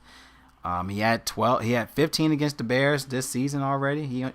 He had 30 carries that game, y'all. Like, that's what I'm saying. Like, he had 30 carries and no touchdowns. He had 15 fantasy points. Then he played them in 2019 where he had 19 fantasy points. He had 14 carries, 1 touchdown, but he only And he had 8 targets that game, but he only had 19 fantasy points. And then in 2018, he had 3 and 10. So I don't really look into that. But in the past 2 seasons, he hasn't given you 20 plus fantasy points against the Bears. So I'd be careful with Dalvin Cook. If a lot of people might want to pivot him from Henry, I say be careful on that as well. I might just leave that alone. That's all I really see so far. I mean, I'm looking into the Patriots against Miami, and Miami. One thing about Miami, man, they're a tough defense at home. I might look at them once again. I mean, they're playing Patriots, but this could be a low-scoring game, man. Like Miami only allowing 16 fantasy points to the position at home, so I'll leave Miami alone here with the running game. Don't really want to go against Miami at home. That's one thing I tell people all the time. Miami's a tough defense at home. Yeah, that's all I really like here for the running backs. Let me know who's your favorite running back. Give me a minute and we'll get right back into this receivers. All right, so give me a minute and we get right back into it. All right.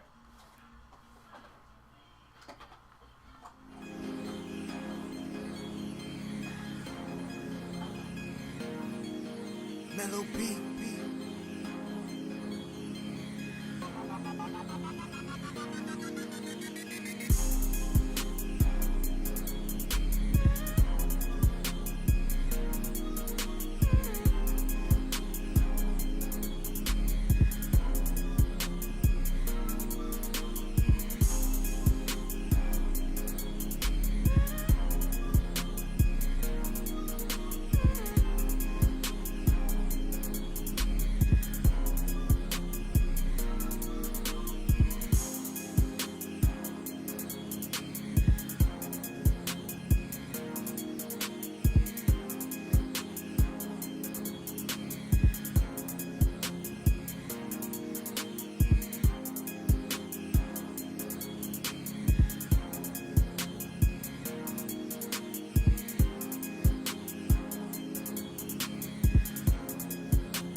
Mellow beat.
Mellow beat.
step right back in it, man.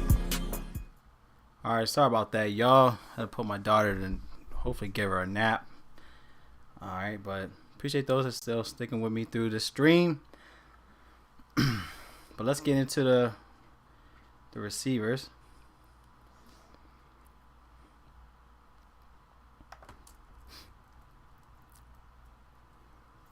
All right, let's get into it.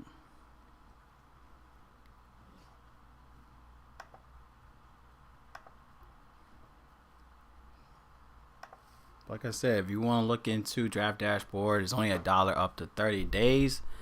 Definitely check that out. You also get my player pool with the link in the description, y'all. You get my player pool as well. But I will make changes with my player pool, especially until like Friday or Saturday morning is where I'm more likely to finalize my player pool just to get more insight. That's when I'll make changes. But just looking firsthand into the slate, you'll see in my top plays below me where I'm looking at right now.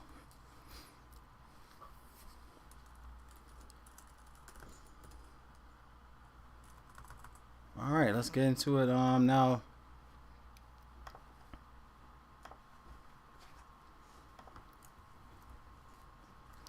Now, if I was looking into like a Jalen, was it Rigor for the Eagles?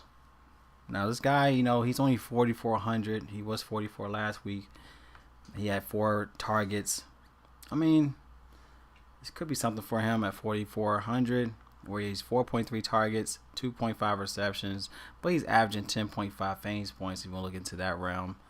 I'm not really sure if I want to go that route. This was intriguing with Arizona because Arizona do allow around 57.9 fantasy points to the position. So, of course, there's going to be a few guys where Hurts could be connecting with. You got him, Greg Ward, Travis Fulgham. He hasn't really been getting no more plays ever since that Alshon Jeffrey came in. But yeah, Fulgham definitely is someone. He only had 2 targets in the last 2 games, and then he only had, especially against Seattle, he had 2 targets. And so I'm not sure if I would target Philly here, but it's a good spot, especially against the Cardinals defense. They do allow a lot of fantasy points to that position. Let me just see Philly with the receivers. Yeah, it was basically the big game they had. The big game of this where the Seattle receiver core went off. We had DK Metcalf and Tyler Lockett, and then you had Buffalo where you had Beasley had 30. You had John Brown that gave you 13. You had Stephon Diggs gave you 25. So I guess that's where it's coming from for the Cardinals. So let's leave it alone. I'm not really on Philly's defense like that. So let me go ahead and just leave them alone. But it was intriguing what they give up what they allowed in the last 4. You're supposed to be taking a nap. When I'm done, you're taking a nap, baby. Yeah, you'll be taking a nap when I'm done.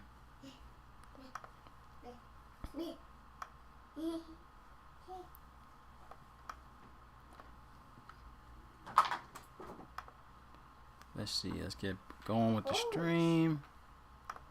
Make sure everything is still straight. Yeah, it's a horse. Good job.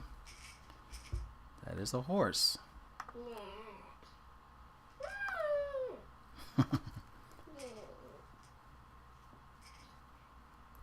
Okay, so if I was looking to the passing game for Baltimore, since we got, like we stated before, we have Boykins out, we have Brown out for COVID. I mean, you have Devin Duvernay, is how you pronounce his name, in a good spot. I mean, Jacksonville give up 190 receiving yards to the position, 1.3 touchdowns a game, 54 fantasy points allowed to the position when away as well. They allowed 45.9 fantasy points allowed for the season against the position. So we got Duvernay that's in a good spot at 3,200. So you can look at that route. You got Willie Snead at 43. So these guys are still too cheap. I mean, they're cheap guys to where they could be effective in the passing game, especially with these guys out. But Willie Snead, especially him being jumping into the receiver one spot, definitely is somebody you could look into. Especially you're gonna get the targets. You're gonna get the target range. So let me look at Baltimore with the matchup. Yeah, so Willie Snead, I mean, in a good spot. You had Justin Jefferson had 30 against them last go around. You had Deontay Johnson had 26. You had MVS with Valdez Scantling. He had 27 against them in Week 10. So Willie Snead is in a good spot. I mean, he's going to jump into the receiver one spot where A.J. Brown had 27. Adam Thielen had 21. Yeah, Javaris Landry had 31 in the last 3 games. So there's something intriguing here with Willie Snead at 4,300. So definitely like him here. If you want to look at that spot at 4,300 for this type of play. Yeah, I think it's a great spot for Willie Snead. Of course, you got DuVernay. You know, he could be a good spot here to look at as well for value. We just got to look into it more, but both guys in play here. Knowing that he's going to go into the receiver 2 spot. And then on top of that, we do have Dez Bryant in the mix. Dez Bryant is also, he's out of reserve. So you do have Dez Bryant that's going to be out. Willie Snead, you got DuVernay. Let me see Dez Bryant. How much is Dez Bryant? Dez Bryant is 3,000, y'all.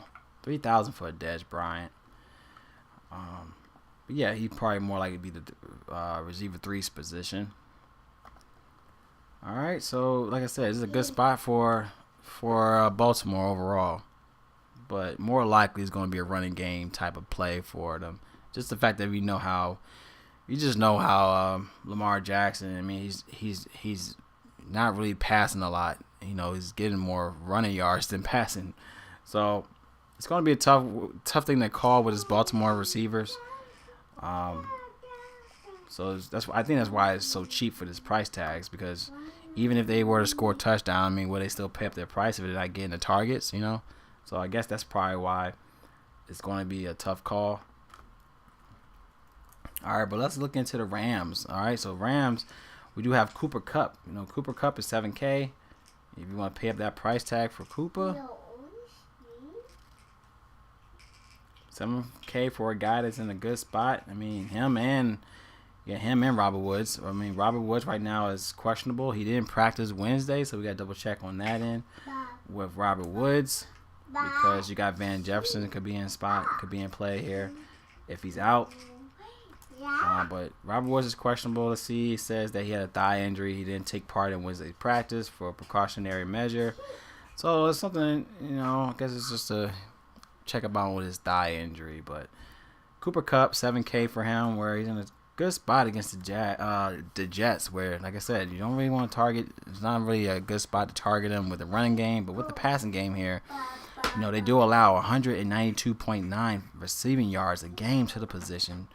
1.2 touchdowns allowed in the position, with a 42.9 fantasy points per game for the season to the position. But playing away, they do average 53 fantasy points to the position. So Cooper Kupp could be in great play here. Now, a lot of his upside games weren't at home, so if you look at the home splits, he's only averaging around 11.3 fantasy points at home, but he's averaging 15 for the season.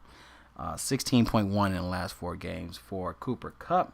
Because if I look at all his upside trend games, were all away games. You had him playing against Buffalo at Buffalo in Week 3. He had 29. He played the Dolphins in Week 8 at Miami. He had 25. And then he played Tampa at Tampa, and he had 29. So all his uptrend games were only 3 games. He had over 20 fantasy points. And at this price tag at $7K, that kind of concerns me. If you're playing at home and he's not able to give you that upside that you need at that price tag. So Cooper Kupp, he will be, a cash play. Will he be a play where you might want to look at in GPP? I'm not really sure right about now. But $7K for that price is concerning for me to pull the trigger on GPPs. But definitely a nice play if you want to go here on cash. I'll say Kupp.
Brandon Ake.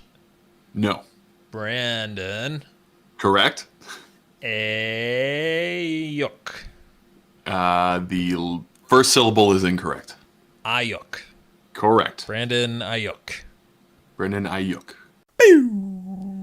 Zip, zip, zip, zip, zip, zip.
Mellow beat.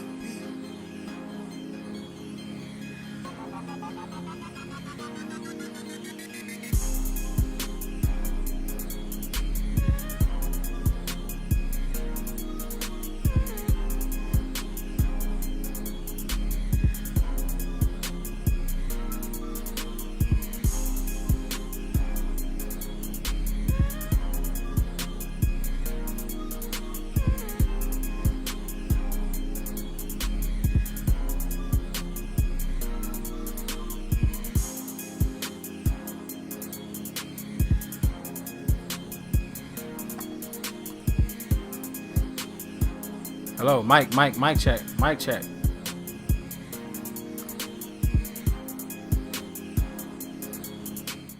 Mic check, mic check, mic check.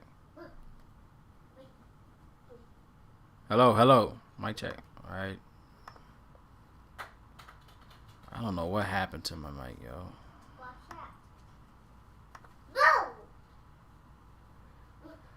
Oh boy. Mic check, mic check. So I was talking about T.Y. Hilton before my mic was going off. I just think he's in a better... I mean, he's still in a good spot here for T.Y. Hilton. Like I said before, I mean, 27 fantasy point average in the last 2 games. Getting about 7.3 targets in the last 4 games. He's finally getting back to his old self. I really feel like it's a good play for him. And even if he give you 15 fantasy points, like he's only 5K, and I'll be more concerned if he was like in the 6K range, but he's still in the 5K range to where if he gives me at least 15 plus, I'm okay with this play for him. I mean, he's still gonna be chalky because of the fact that everyone now sees that he's balling, but still think he's a good spot to consider for your lines here. So.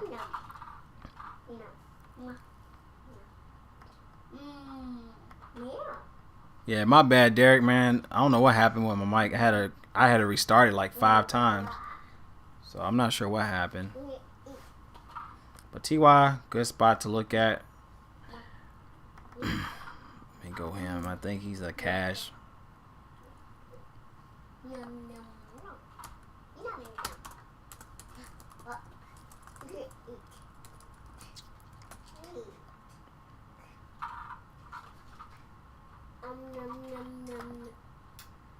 T.Y. Hilton, still a good spot to look at for your lines.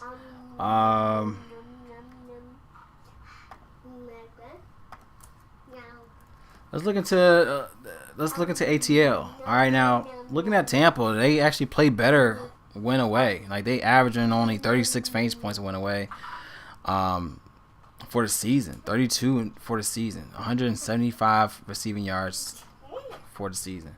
But when in the last 4, they're giving up 220 receiving yards, 1.5 touchdowns. I really feel like ATL is.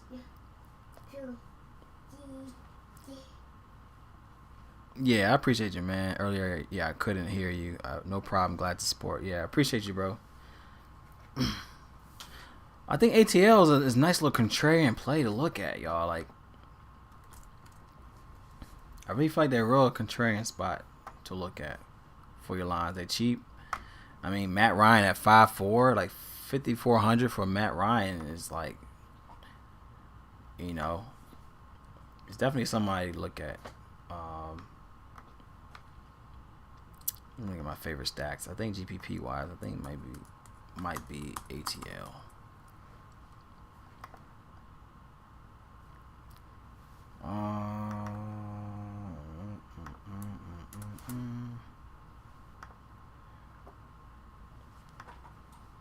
But let's see. Let's look into Calvin Ridley. I mean, he's $8,200 for Calvin Ridley. I mean, he's questionable too, but he had 22 fantasy points last time he played Tampa. That was last year. I'm not sure. I got to double check if Julio was out. Let me just double check now. Is Julio out again?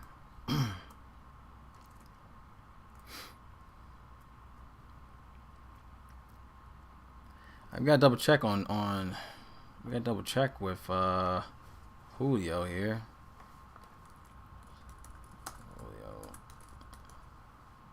Julio is questionable. Did not practice Wednesday. So if he doesn't play again, I guess you could look at Kevin Ridley once again. I mean, you can even look at him. You could look at Gage. I think Gage could be a play at 4,700. I mean, he's only $200 more than last week, where he had 15, 19 in the last 2 games. He's definitely been a guy. I mean, even getting touchdowns, throwing touchdowns, and you know what I mean.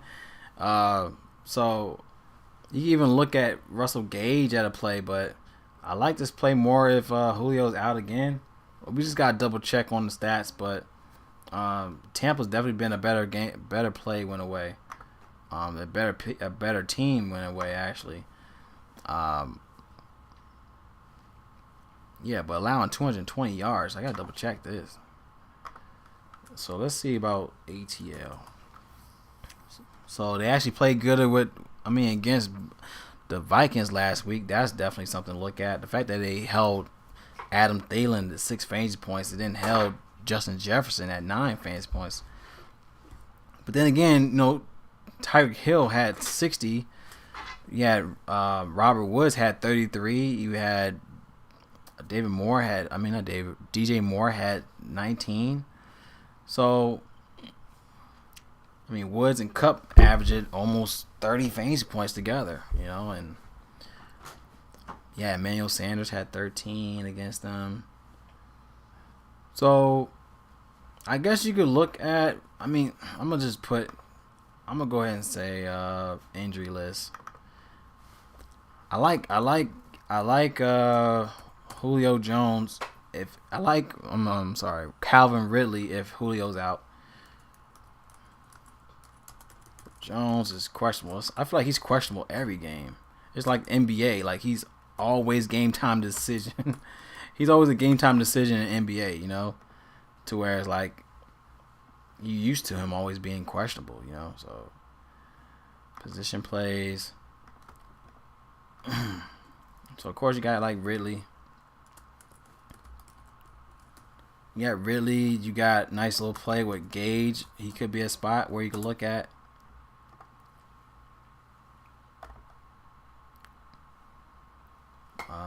Let's look into draft dashboard. So let me look at Ridley. So Ridley's 44 in draft dashboard. Oh, that's a different person. I need a Calvin Ridley. So Calvin Ridley's even questionable. He's limited in practice Wednesday, so hopefully he plays. We got Gage. He's 47. I don't know, man. We got some tough spots for it this week. All right.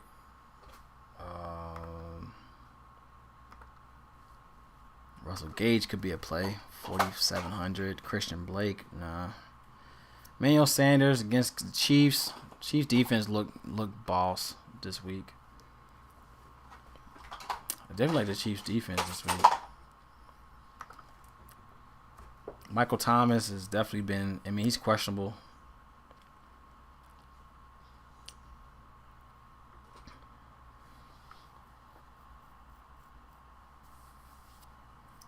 I mean, he's questionable. Let's look at Michael Thomas, see what's going on with Michael Thomas.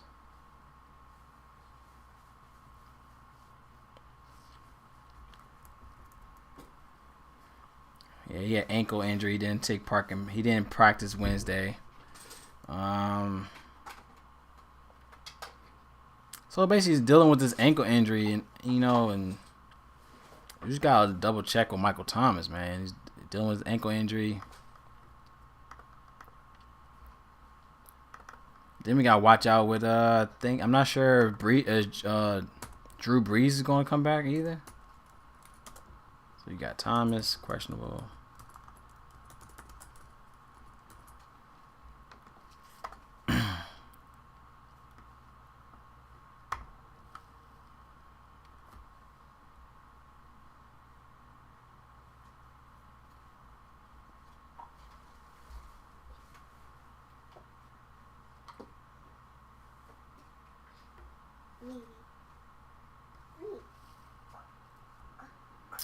All right, let's keep it moving.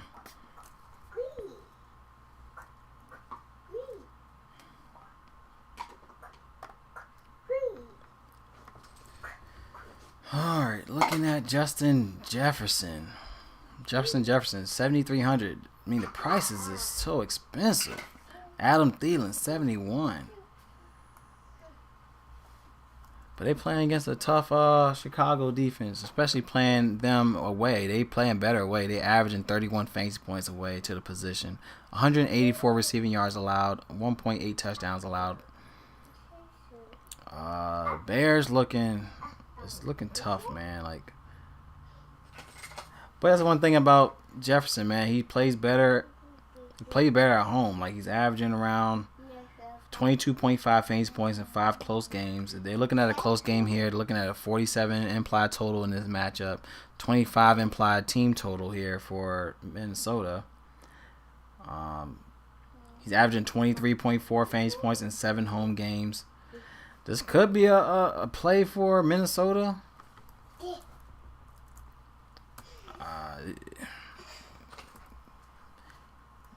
This could be a spot here. I mean, but Adam Thielen hasn't done well against Cleveland.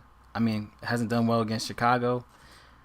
I mean, he had 20 last go around, but that was when they played Chicago at home. Let's see Jefferson. Jefferson had 25 at home when they played him at home. My concern is what's his name? It's Kirk Cousins. And you got 2 guys in 7K range on top of that.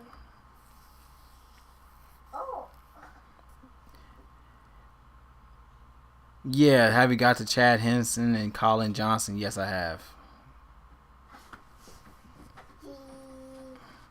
Colin Johnson, I wasn't really sure about Colin. I mean, I'm not really liking Colin Johnson.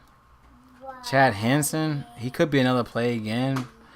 I guess the only reason why, I mean, I gotta look at the deep ball, because that's one thing about Henson. He's really good at the deep ball, you know.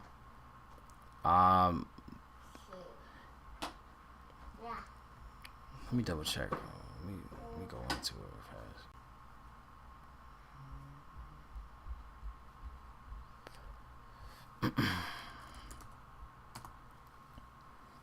Hanson's only really good at that's one thing about Henson. He's only good at the deep ball.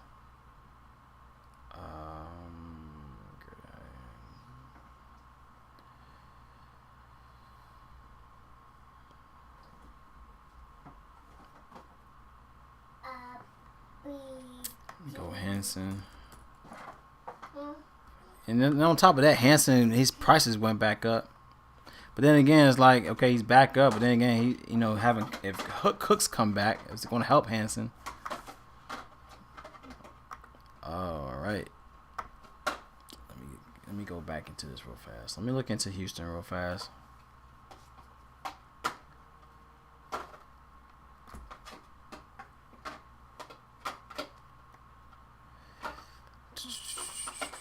Houston. Where's Houston? Okay, let's look at Houston.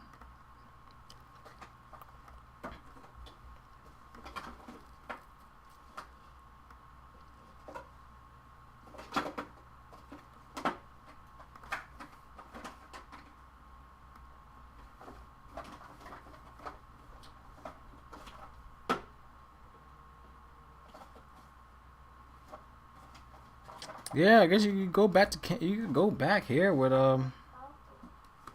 Chad Henson.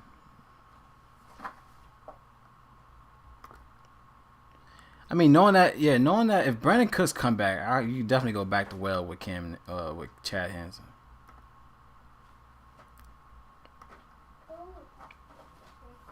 All right, let me go injury. I think Henson.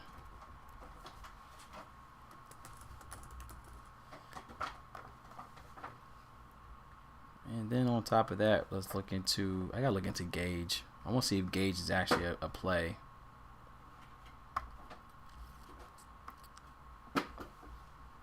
Alright, where is Falcons?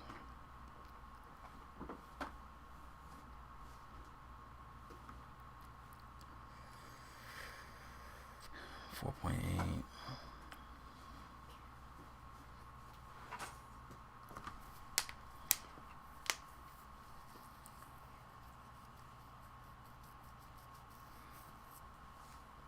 I mean, Russell Gage is a play. He is a play, but I don't know. Not really on him like that. I like Henson, though. Henson is a play at 42. If Cooks is coming back, he's definitely going to be a decoy for Henson again. Let me see Johnson real fast. You say you're talking about Colin Johnson? Let me just double check with Johnson.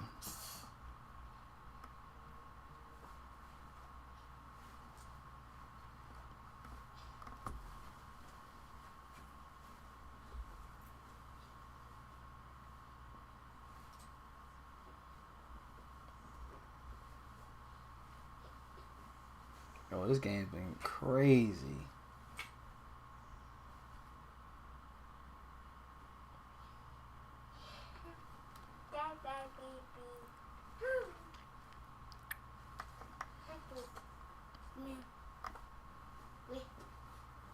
Let me see. Where's Colin Johnson at? 6.7.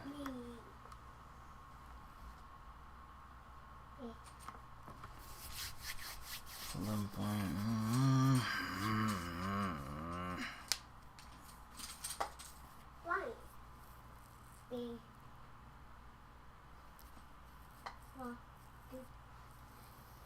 Yeah, I'm not really sold on Colin Johnson either.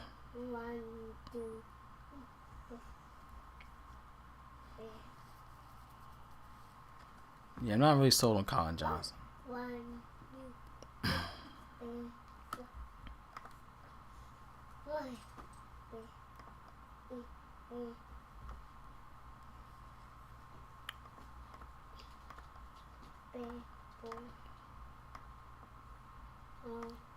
Let's see, we got Vikings.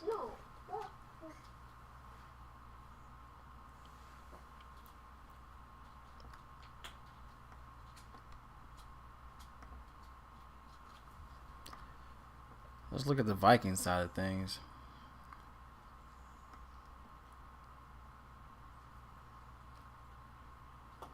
Yeah, I'm not sold on none of these teams, man. Not for their prices. Not for their price tags. I'm not really sold on it. Only guy I'm really sold on is Chad Hansen. Olivia. All right, let's keep it rolling, y'all. I kind of backtracked a little bit. I gotta get back in focus.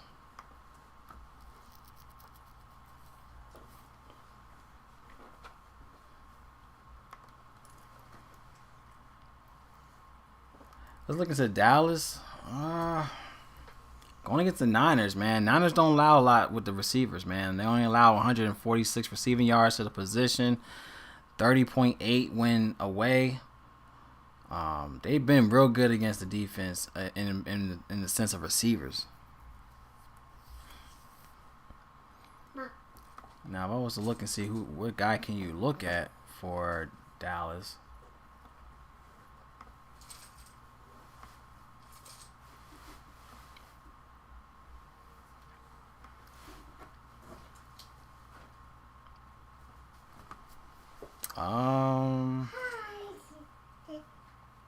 Hi. Hey, baby. Yes, it's gonna be tough, man. I don't really like that game either. Dallas doesn't really seem as legit. Like, is that puppy? CD Lamb, I guess. I mean, 4,500 for CD Lamb is in play. I mean, he's too cheap at 4,500. Kazi. Well, the dog, come here. Kazi. Get down. Kazi. You on camera. Get down. Get down. Thank you. Get down. I got a dog looking at me right now, y'all. That's my dog Kazi. Man, I got a whole crew. The whole crew is here. But I'm looking at Cowboys, Dallas. I'm not really sold on this, y'all. Like, I'm not really sold on this play. I mean, Michael Gallup maybe, but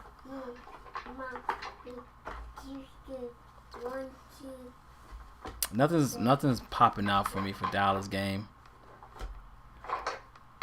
CeeDee Lamb is 4,500. That's so cheap for a CeeDee Lamb. 45. 1,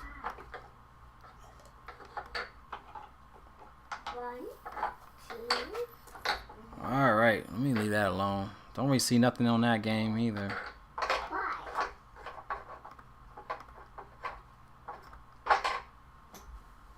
Amari Cooper, 6,400 for Amari Cooper.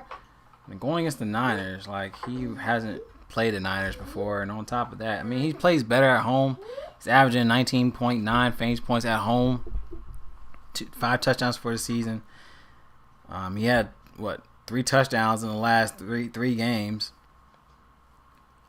Definitely gonna be a tough time for him going against the Niners here. 6,400 for him as well. I think he's also going against Sherman, but he's on a touchdown streak. But I really don't see him doing much here. They're looking at a 21 implied total in this game with a 3-point underdog, and he's only averaging 12.9 fantasy points in 6 underdog games on top of that too. So 4,500 for CeeDee Lamb, man, it's intriguing.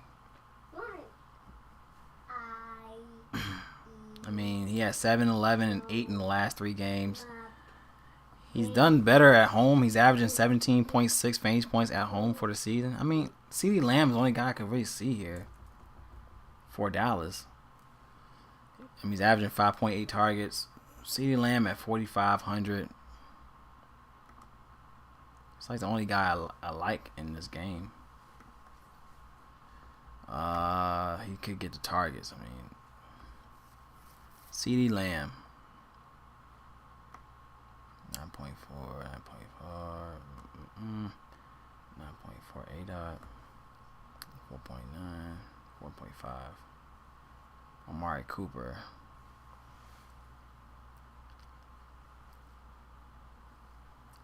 Or Noah Brown.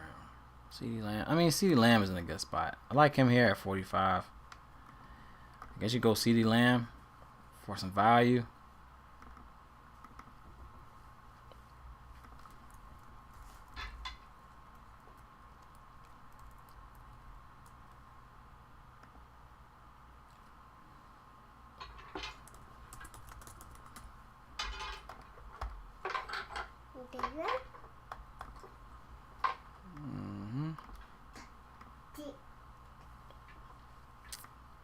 Anything else y'all like in the receivers? Let me know in the chat. Let me know who's your favorite receiver for the week,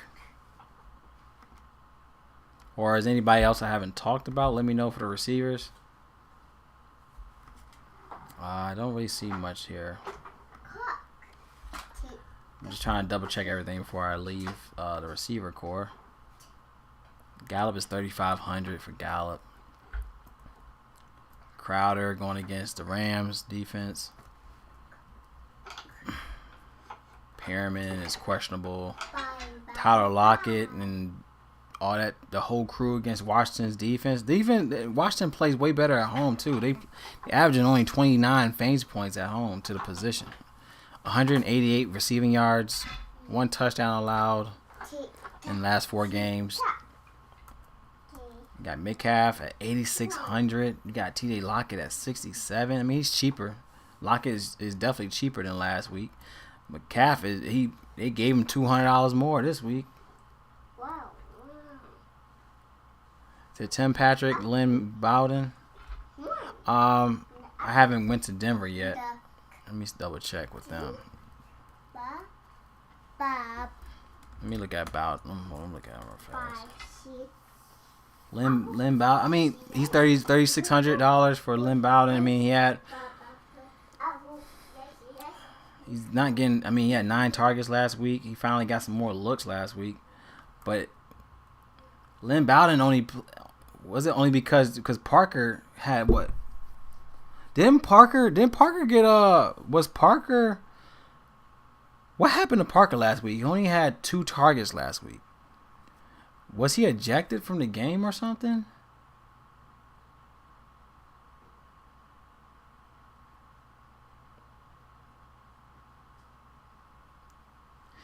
I'm trying to figure out what happened with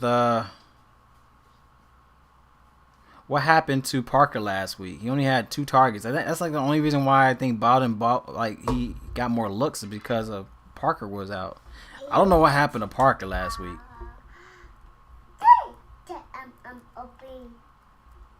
And then on top of that, you had Mac Hollins go off too. Mac Hollins had 9 targets too. So, I gotta figure out what happened to Parker. Let me know what happened to Parker last week, because it seemed like when Parker went out, that's when all the other guys got more volume.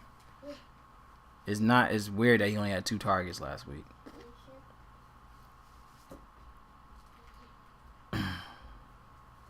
Said Tim Patrick.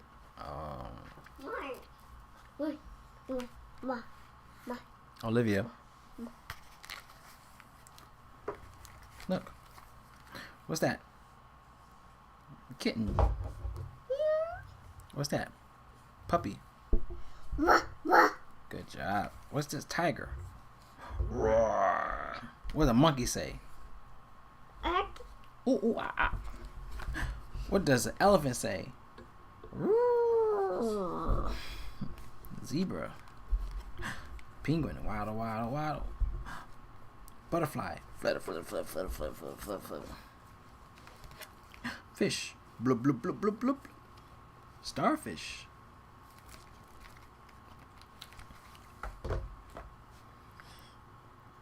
Oh, so he was ejected. Okay, I was trying to figure out what happened to him.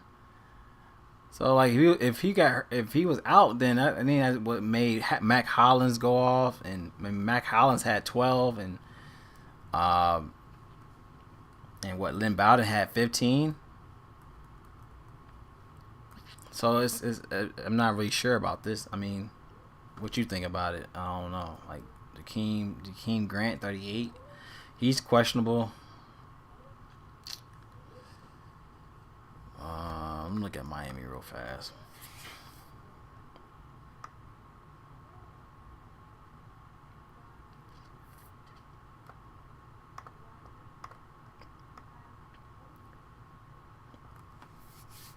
Look at Miami. I mean, the only guy I really see here is Parker from Miami.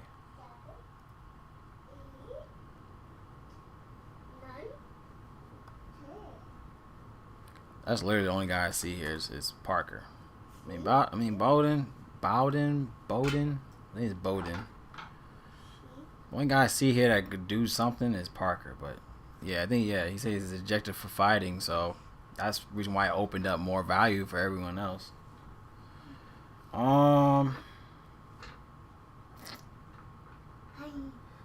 Yeah.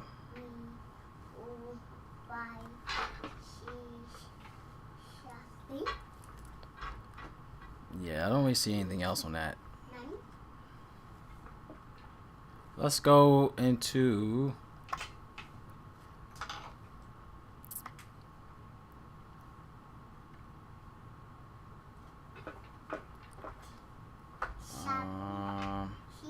let me look into this game with Metcalf or Lockett. Do I really want to look at these two guys against this Washington defense?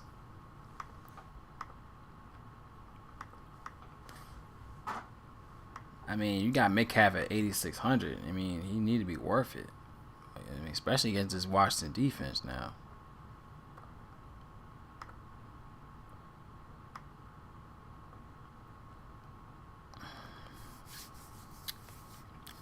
Metcalf. Lockett to me is a good spot here for Lockett. I don't really see it for Metcalf. I mean, I like Lockett here. I think you go. If you need somebody that can get catches, it's gonna be Lockett. He's one of those guys that stay within like 10 yards and all that good stuff. Metcalf is good for the deep ball, but I think that's where Redskins kind of hold it down. So I think you go maybe Tyler Lockett in this play.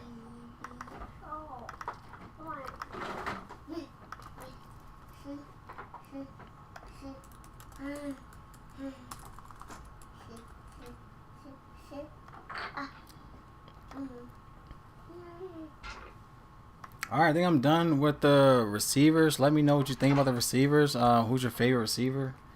You said you didn't mention Tim Patrick.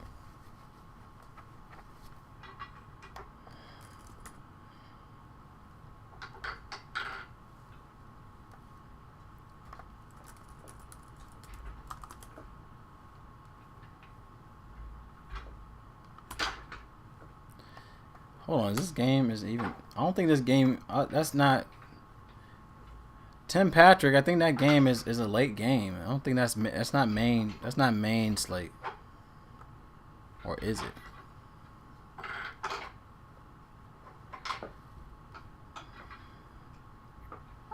Where's Denver? Are they even playing? Yeah, they are playing at 4:30.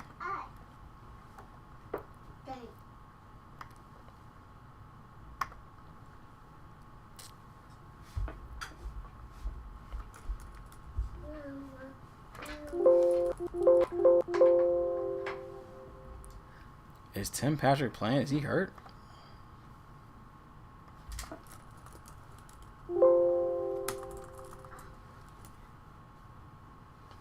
I don't see anything about Tim Patrick. I don't know what's going on.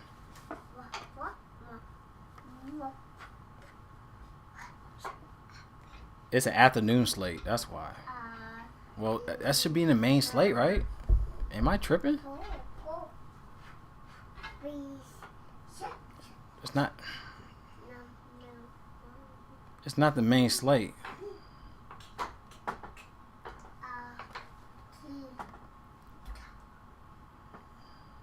Yeah, I can't. I think you can't do that. I don't know.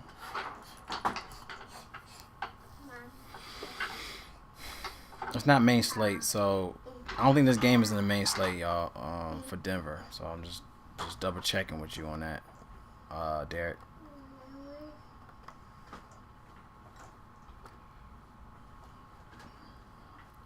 But nonetheless,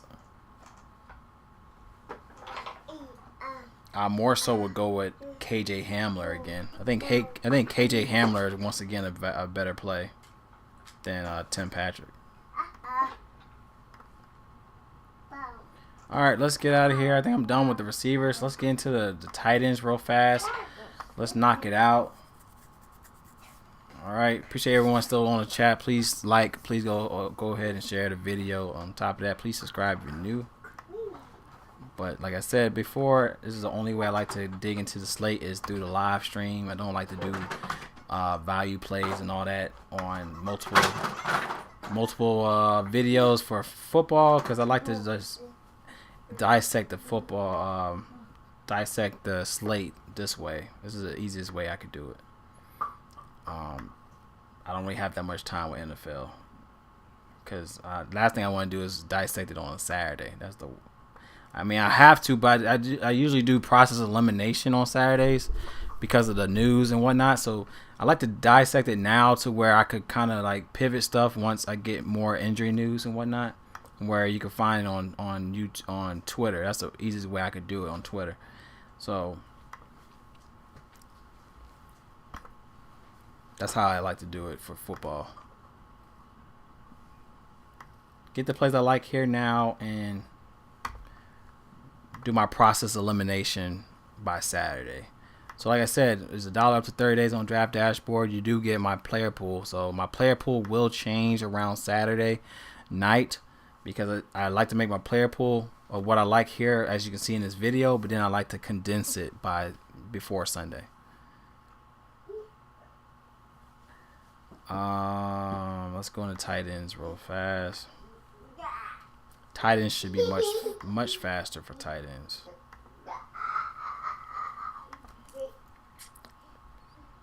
All right, let's look into tight ends here.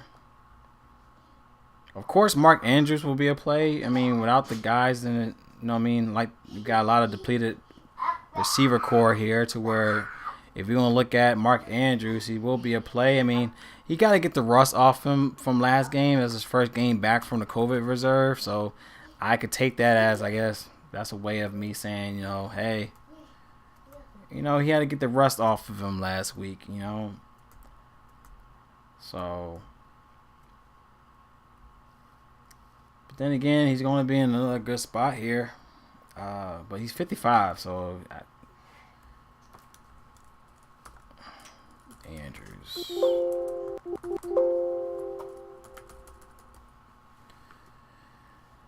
Going against Jacksonville. Jacksonville is only allowing 3.8 receptions to the position, 11.9 fantasy points to the position. I mean, 5,500 for a guy that, I mean, he has nothing, you know what I mean? Like, he has nobody else to throw to here. Like, he might run all game. This might be a running type of game. But Andrews is, I mean, he's going to be a cash play. I mean, I really don't see him getting that much upside, but this is literally the only guy he's going to throw to here. I mean, this team is going to be depleted in the passing game. But he's averaging 6.8 targets a game. So, yeah. Andrews.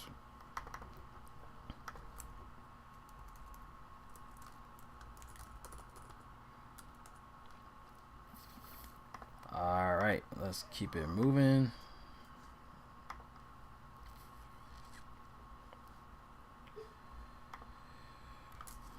Okay.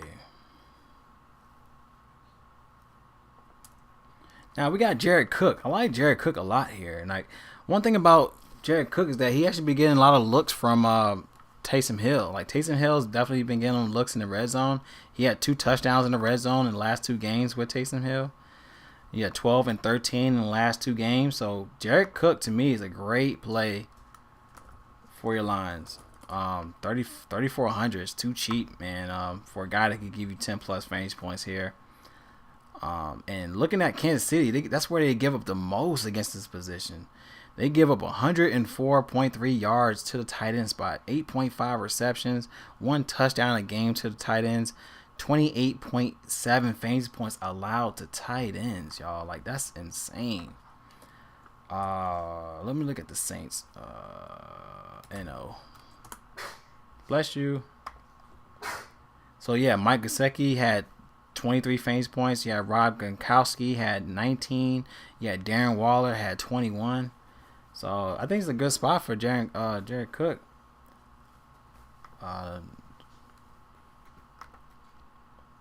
Jared Cook, good spot at 3,400. Definitely think he can be a GPP play. Like this price. Like the upside he could do here. Especially how much they give up. He could probably get 20 plus fantasy points here. So if you get like 2 red zone touchdowns, something to think about. All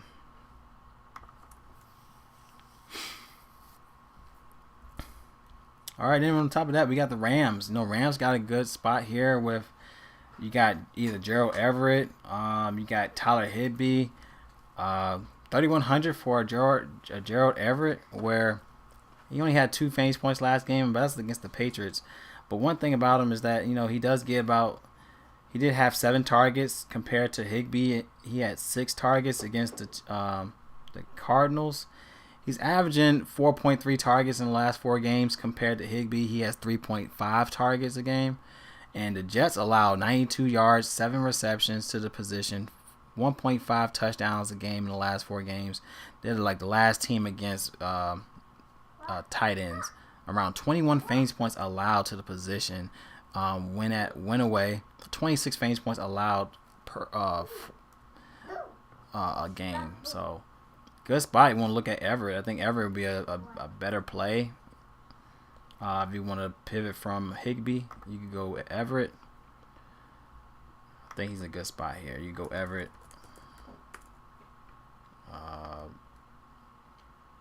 For sure, you go for Everett here.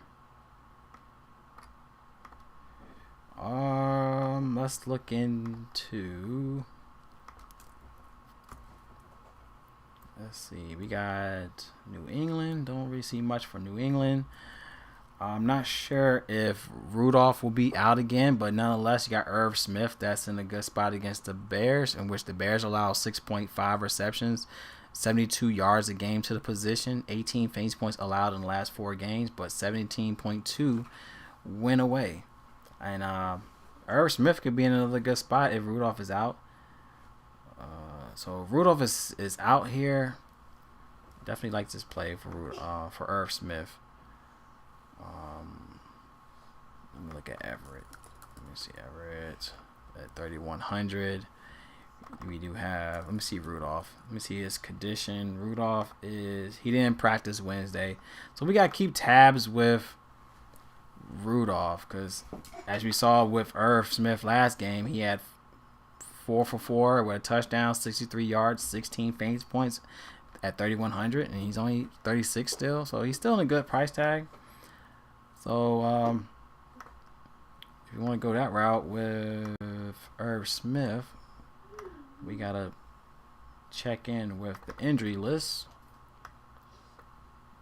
with Rudolph.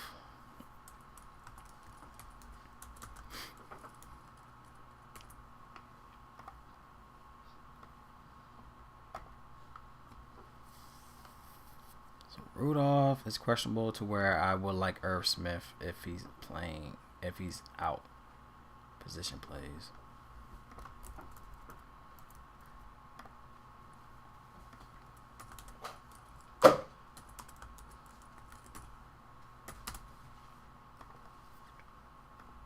All right, and let's go to the next spot here where we got. Still got Logan Thomas in play against the Seattle Seahawks, but he's 4K. He did have a down game against the Niners, but we know about the Niners. They don't really give up much to the tight end spot. But looking at Seattle, they do give up 15.8 fantasy points to the position in the last 4, 12.9 for the season against the tight end spot. And we already know that Logan Thomas is basically like a receiver for the team. He's averaging 6.3 targets a game, 2 touchdowns in the last 4 games, 5 touchdowns for the season. So something you can look at with Logan Thomas. Knowing that he's gonna get the looks, and that's the thing about him too. If Alex Smith got injured to the game to where it kind of hindered his upside last week, but if Alex Smith is gonna play here, you gotta get a guy a look here because that's his top guy. Anytime any passes are within 10 yards, it's gonna go to Logan Thomas than anybody else. But he does open it up for everyone else, but. Logan Thomas at 4K, somebody you can look into. We got Hayden Hurst for Atlanta. He's 3,300 going against Tampa. Where's Tampa? That's where you could see them open up a little bit.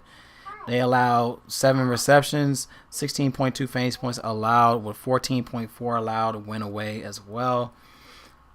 So you go Hayden Hurst if you want to go this route at 3,300. And also, if Julio is going to be out again, it's definitely going to open up for some value for Hurst if Julio's out. So, we got to keep in tabs with Julio, see what he's going to do because he's always going to be questionable.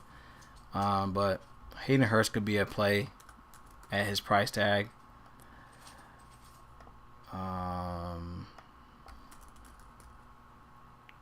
3,300 for him. Logan Thomas is going to be a cash play. All right, let me go to him. L. Thomas. And then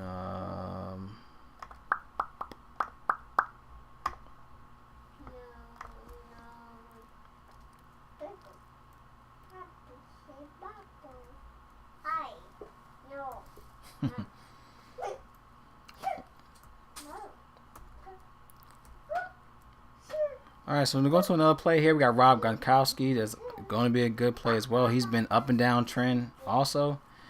He had 1 against Saints, 13 against Carolina, 5 against the Rams, 20 against the Chiefs, 7 against Minnesota, and now he's going against Atlanta. This could be a play for Rob here. Again, 4,200. I think he'd be a nice little play to look at for your lines. At 4,200.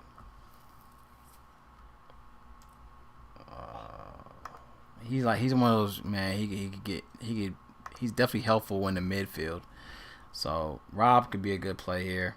19, 17, 14, 13, 20, and in the last the last 8 games, he's been giving you that type of numbers. Something to look at with Rob here.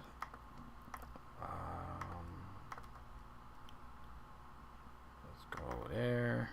Let's go Gronkowski. got boy Gronk. And play.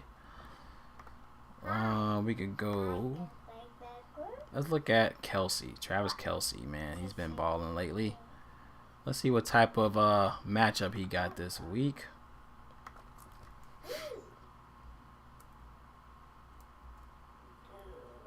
I told you about Tyler Eifert. I didn't think Eifert was going to be a play. Trey Burton. Not really sure about Trey Burton.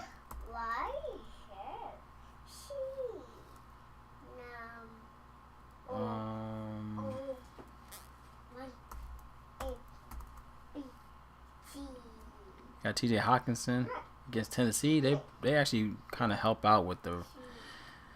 Hawkinson is definitely going to be up there. $5,200 for Hawkinson, but Tennessee's only been giving up around 12 fantasy points in the last 4 to the position.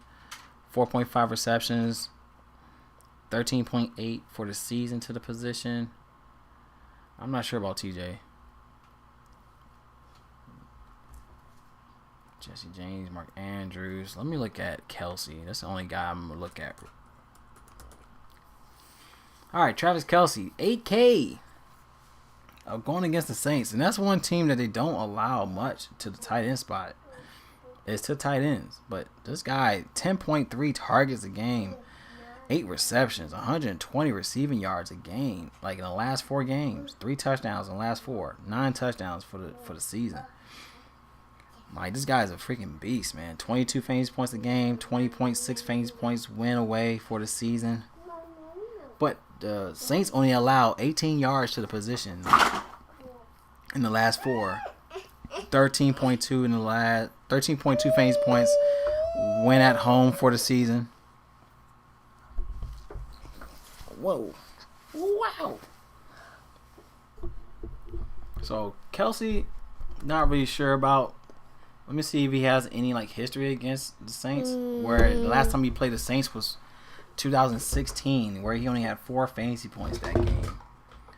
I mean, he's going to be something to look at. Oh, it's all good, bro. He said, "What about Guyton for the Chargers receivers?"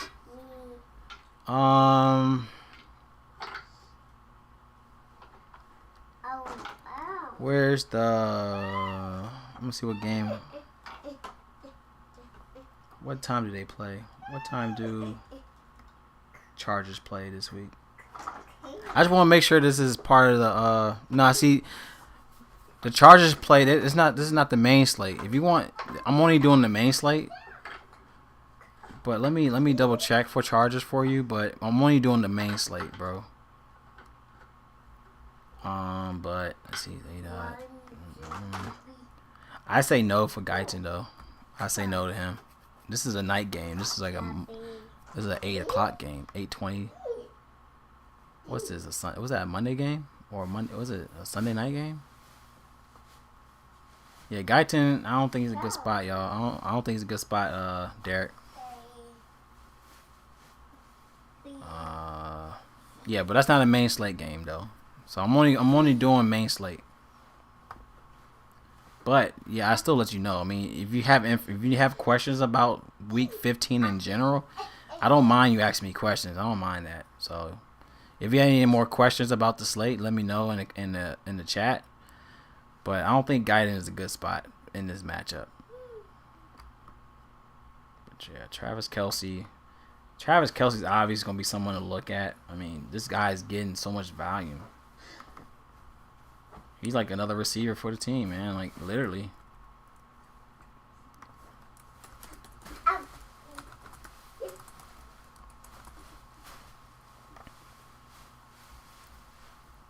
But yeah, I don't mind any questions for just NFL Week 15 in general. Let me know what questions you got. But yeah, I'm only doing the main slate for the video. But I don't mind if you have any questions for Week 15 in general.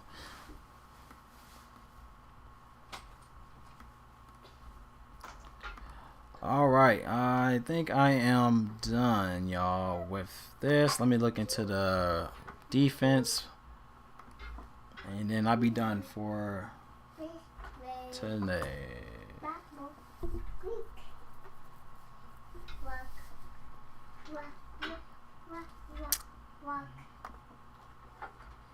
Of course, you got Rams defense against the Jets. What's up, RT? Is that Herbert tonight or Hurts Sunday? What you say uh-oh for? Let me see. He said Hurts tonight. Hurts GPP. But let me look at Herbert real fast for you. And give you that information for him. I think he's in a good spot. I mean,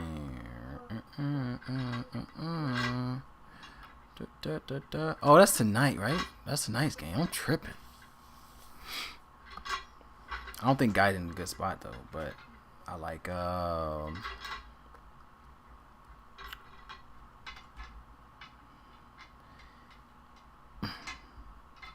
Keenan Allen. What's up with Keenan Allen?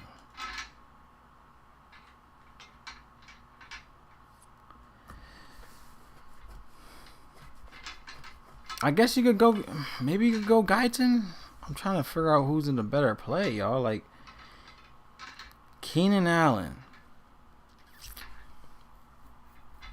Austin Eckler. Is he in a good spot behind the line?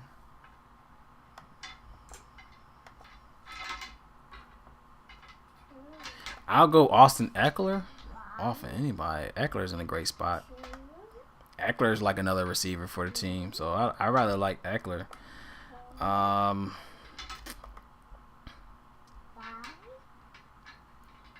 What are they projecting? They're projecting him a 21 projection. They gave him a 21 fantasy point projection.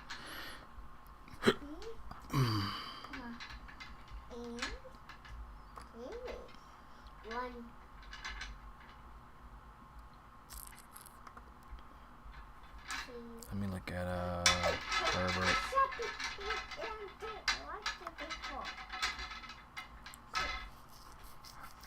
Herbert. All right, Herbert's getting what? 283 passing yards a game for the last 4 games, 2.1 touchdowns, 23.7 fantasy points a game for the season, 23 fantasy points win away. I think you could go Herbert. Herbert's safer. And then going against the Raiders, Raiders allowing 23 fantasy points when at home, around 2 touchdowns a game. But good job.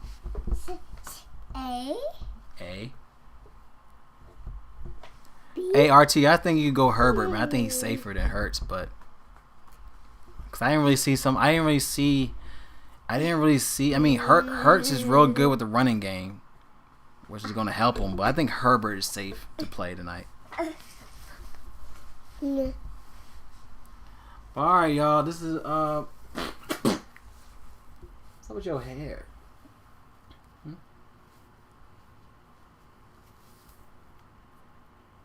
What's up with your head?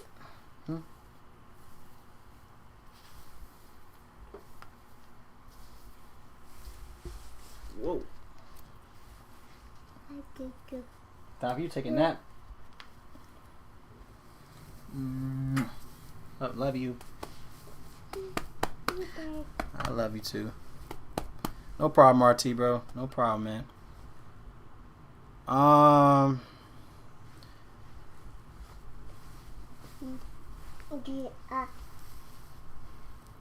What are you doing? What are you doing? Down. Up. Down. No, up. Down. Up. Down. Up. Down. Ah! All right, let me do this real fast, and then we're done. All right, I want to have fun with you, baby girl. Let's get this out the way. So we got, obviously, Rams, 4,500. Obviously, a great play. Where am I looking at? All right, defense. Position plays. So we got Cash, obviously. Rams defense against Jets. Don't really see Jets doing anything here. Rams is a great squad overall, especially when they playing home, are they? Let me double check.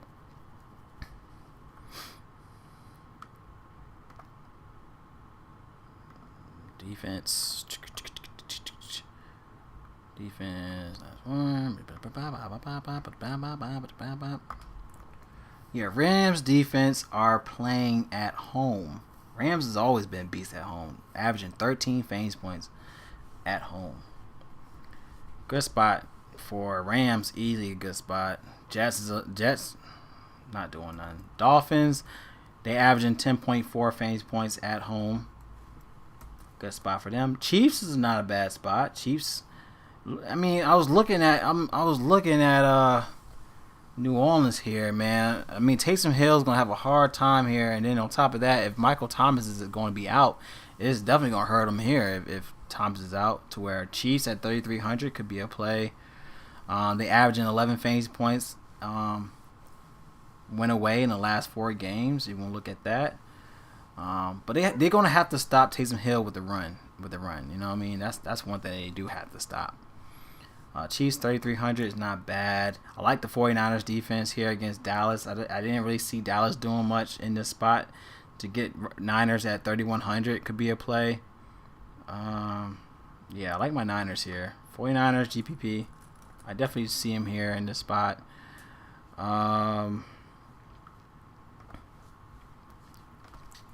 We got Baltimore against Jags. I didn't really see nothing about Jags here.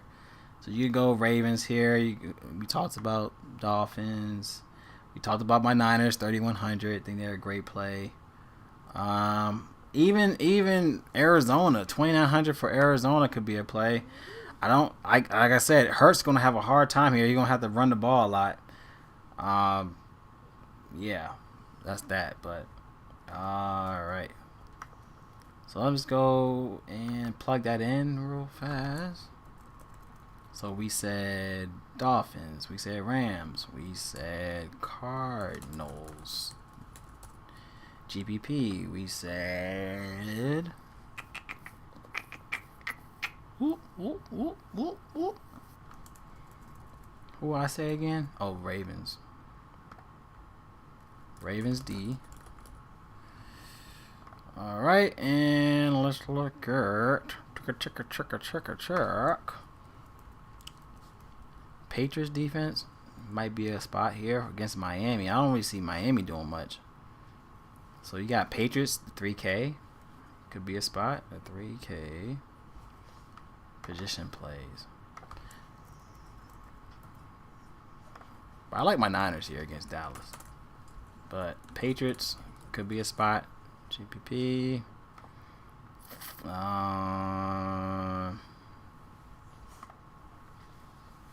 Falcons against Tampa? I don't think so. I'm not really sure about that one, man. Ravens, 3,800. They play better at home. Was it at home? Yeah, they play better at home. 9.8 fantasy points at home for the season for the Ravens, 38. Washington team against Seattle is going to be tough, but they average 9 fantasy points at home for the season. They average 3 sacks, 1 interception, 1 fumble a game, only allowing 14.3 fantasy points in the last 4 games. But you're going against a Seattle team, which we already saw that Chris Carson is not going to be a play. The only way they're going to have to score against this Washington team is going to be either Metcalf or Lockett. But the guy I like here is Lockett in this matchup. Saints defense against the Chiefs. This could be a play. I mean, Saints could be a play at 2,900. You want to go that route. Vikings against Bears offense. Not really sure about that. So I think I'm real content with my plays here. I think I'm done. All right, but these are my plays, y'all. If you like the plays, definitely give a like. Please share the video. I will, like I said, it's only $1 up to 30 days with my player pool, but I will condense my player pool before Sunday because I got to get more in-depth with my plays. But if you like it, man, give it a thumbs up. Love y'all, man. Y'all be safe. It's Mellow DFS, and y'all stay blessed. Peace.